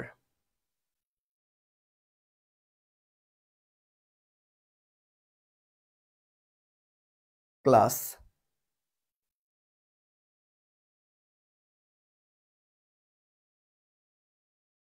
দেখো তোমাদের জন্য একটা কমেন্ট করছি, সবাই উত্তর দেন ক্লাস কেমন লাগতেছে। ঠিক আছে, আপনারা অনেকেই ফ্রি আইডি মাইডি খুঁজে পান না, এই জন্য দিয়ে দিলাম। সো দেখেন সবাই বুঝছেন? সবাই একটু বলেন ক্লিয়ার কিনা। এই তো অ্যান্সার আসতেছে, রেজওয়ান বি নাম্বার, আখি বি নাম্বার, রাজ বি নাম্বার। হ্যাঁ সাবাস, এই তো পারতেছো। কে বলে তোমরা পারো না? কে বলে তোমরা পারো না? দেখছো খুব সুন্দর মতো তোমরা অ্যান্সার করতে পারতেছো ভাই। এখন ব্যাপারটা হচ্ছে তোমরা না আলটিমেটলি অনেক হজাবরলা সিস্টেমে পড়তা, যে আলটিমেটলি কনসেপচুয়াল একটা কনসেপ্ট ক্লিয়ার করার পরে একটা কনসেপ্টের প্রশ্ন সুন্দর মতো ক্লিয়ার করো, এইভাবে আসলে পড়ো নাই, এই জন্য তোমাদের কাছে কঠিন মনে হয়। এখন কি কঠিন মনে হচ্ছে বলো তো দেখি? আমি এতক্ষণ পর্যন্ত যা পড়াইছি কঠিন মনে হয়েছে ভাই? অনেক কিন্তু জটিল জটিল টার্ম শেষ করছি, হাসতে হাসতে অনেক জটিল টার্ম শেষ করে দিছি। তোমাদের কি কঠিন মনে হয়েছে? একদম ফ্রাঙ্কলি স্পিকিং সত্যি কথা বলবা। সবাই একটু বলো তো দেখি, সবাই একটু বলো যে ভাই কারো কঠিন মনে হয়েছে? কারো কি কঠিন মনে হয়েছে? আমি অনেক জটিল জটিল কনসেপ্ট শিখাই ফেলছি হাসতে হাসতেই। ঠিক আছে, সবাই একটু বলো দেখি কঠিন মনে হচ্ছে তোমাদের কাছে ক্লাস? নিউটনের বলবিদ্যা কিন্তু অনেক গুরুত্বপূর্ণ একটা অধ্যায়। আমি এই অধ্যায়টা অনেক বড়, এই অধ্যায়ে 2টা ক্লাস নিব। ঠিক আছে, এই অধ্যায়টা তুলনামূলকভাবে অনেক বড়, এটার কৌণিক পার্ট আছে, আবার আমরা আজকে রৈখিক পার্টটা দেখবো, কৌণিক পার্ট আর একটা ক্লাসে। ওকে, না হলে একটানা ক্লাস নিতে গেলে আরো প্রায় 1 ঘন্টা আপ লাগবে, তোমাদের অনেক বোরিং হয়ে যাবা। ঠিক আছে, এই তো। আচ্ছা এই তো, যাক আলহামদুলিল্লাহ সবার ভালো লাগতেছে, সবার ভালো লাগতেছে। ওকে বেস্ট আর জোস। যাক এত কষ্ট করে যে বকবক করতেছি, এই কমেন্ট গুলো দেখে আসলে শান্তি লাগতেছে যে না পোলাপাইন বুঝতেছে ক্লাস। ঠিক আছে, সবাই দাগানো স্লাইডটা কালেক্ট করিও, দাগানো স্লাইডটা কালেক্ট করতে আমাকে নক করতে পারো আমার আইডিতে, অথবা আমাদের হচ্ছে দেশ জাতীয় বিশ্ববিদ্যালয় ভর্তি কোচিং ফেসবুক পেজে নক করিও, যে কোনো এক জায়গায় নক করলেই হয়ে যাবে। ওকে আচ্ছা, ওকে আচ্ছা, তোমাদের কমেন্ট দেখতে তো ভালোই লাগতেছে। আচ্ছা মেডিকেল প্রিপারেশন ছিল, ম্যাথ ভুলে গেছি, কোনো প্যারা নাই, মুন্না ভাইয়া আছে, দায়িত্ব নিয়ে তোমাদের পুরো সিলেবাস শেষ করে দিব ইনশাআল্লাহ। জাস্ট ক্লাসে উপস্থিত থাকবে, এতটুকুই রিকোয়েস্ট করতেছি। তুমি আগে পারো বা না পারো এতে আমার দেখার সময় নেই, তুমি আমার ক্লাস করবা ইনশাআল্লাহ পারবা, এতটুকু আমি কনফিডেন্সের সহিত বলতেছি, করে দেখাবো, আমি কথা দিচ্ছি করে দেখাবো। তুমি আগে পারো আর না পারো, আমি তোমাকে কথা দিচ্ছি আমি পড়ানোর পর তুমি পারবা। ওকে আচ্ছা, খুব সহজে বুঝে ফেলি সব, আজকে প্রথম ক্লাস করতেছি, খুব ভালো লাগতেছে। এই অধ্যায় কম পারতাম, এখন সব সহজ। হ্যাঁ, ইনশাআল্লাহ।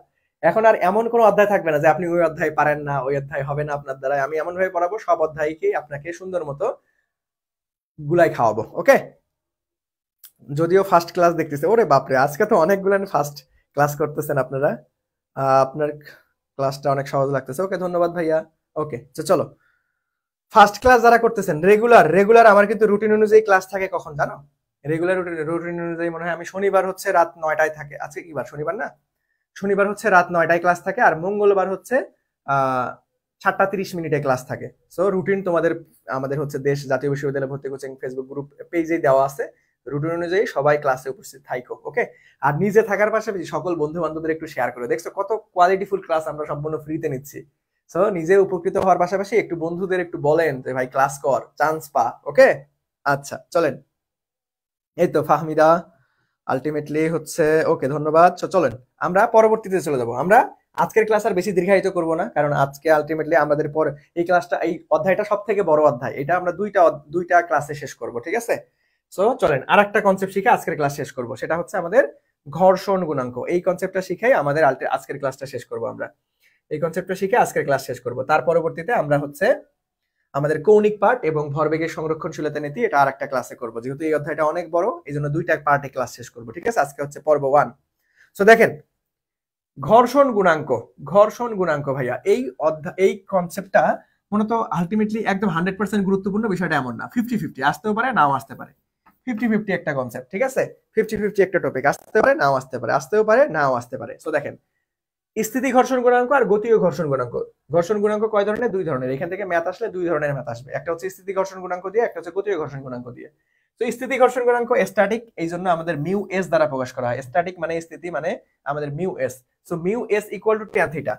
এই সূত্রটা অনেক গুরুত্বপূর্ণ। যদি প্রশ্ন আসে এখান থেকে আসার সম্ভাবনা সব থেকে বেশি। যে ভাই একটা তোমাকে কোণের মান দেওয়া থাকবে, থিটার মান দেওয়া থাকবে, তোমাকে বলবে যে স্থিতি ঘর্ষণ গুণাঙ্ক কত। তুমি জাস্ট কি সূত্র তো জানো, mu S equal two tan theta, তাহলে ট্যান ওই থিটাটা বসাই দিবা, অ্যানসার চলে আসবে। ওকে? আবার গতীয় ঘর্ষণ গুণাঙ্ক সূত্রটা কি ভাইয়া? গতীয় ঘর্ষণ গুণাঙ্ক সূত্র কি ভাইয়া? দেখেন, গতীয় ঘর্ষণ গুণাঙ্ক সূত্র কি? গতীয় মানে কি? কাইনেটিক এনার্জি, তার মানে কাইনেটিক। এই জন্য মিউ কে দ্বারা প্রকাশ করা হয়। So mu K equal to F K divided by R. তাহলে দেখেন, F equal to M A অথবা এম জি লিখতে পারবো। তাহলে আলটিমেটলি আমরা এখান থেকে যদি ভাঙাই এফ কে কে, তাহলে আমরা এম এ ডিভাইডেড বাই প্রতিক্রিয়া, আমাদের আর ইকুয়াল টু আবার এম জি লেখা যায়। ঠিক আছে? তার মানে এম এম কাটা, তাহলে আমরা এ ডিভাইডেড বাই জি পাচ্ছি। দেখছো? সো এখন কখন কোন সূত্র ফেলাবো ভাই?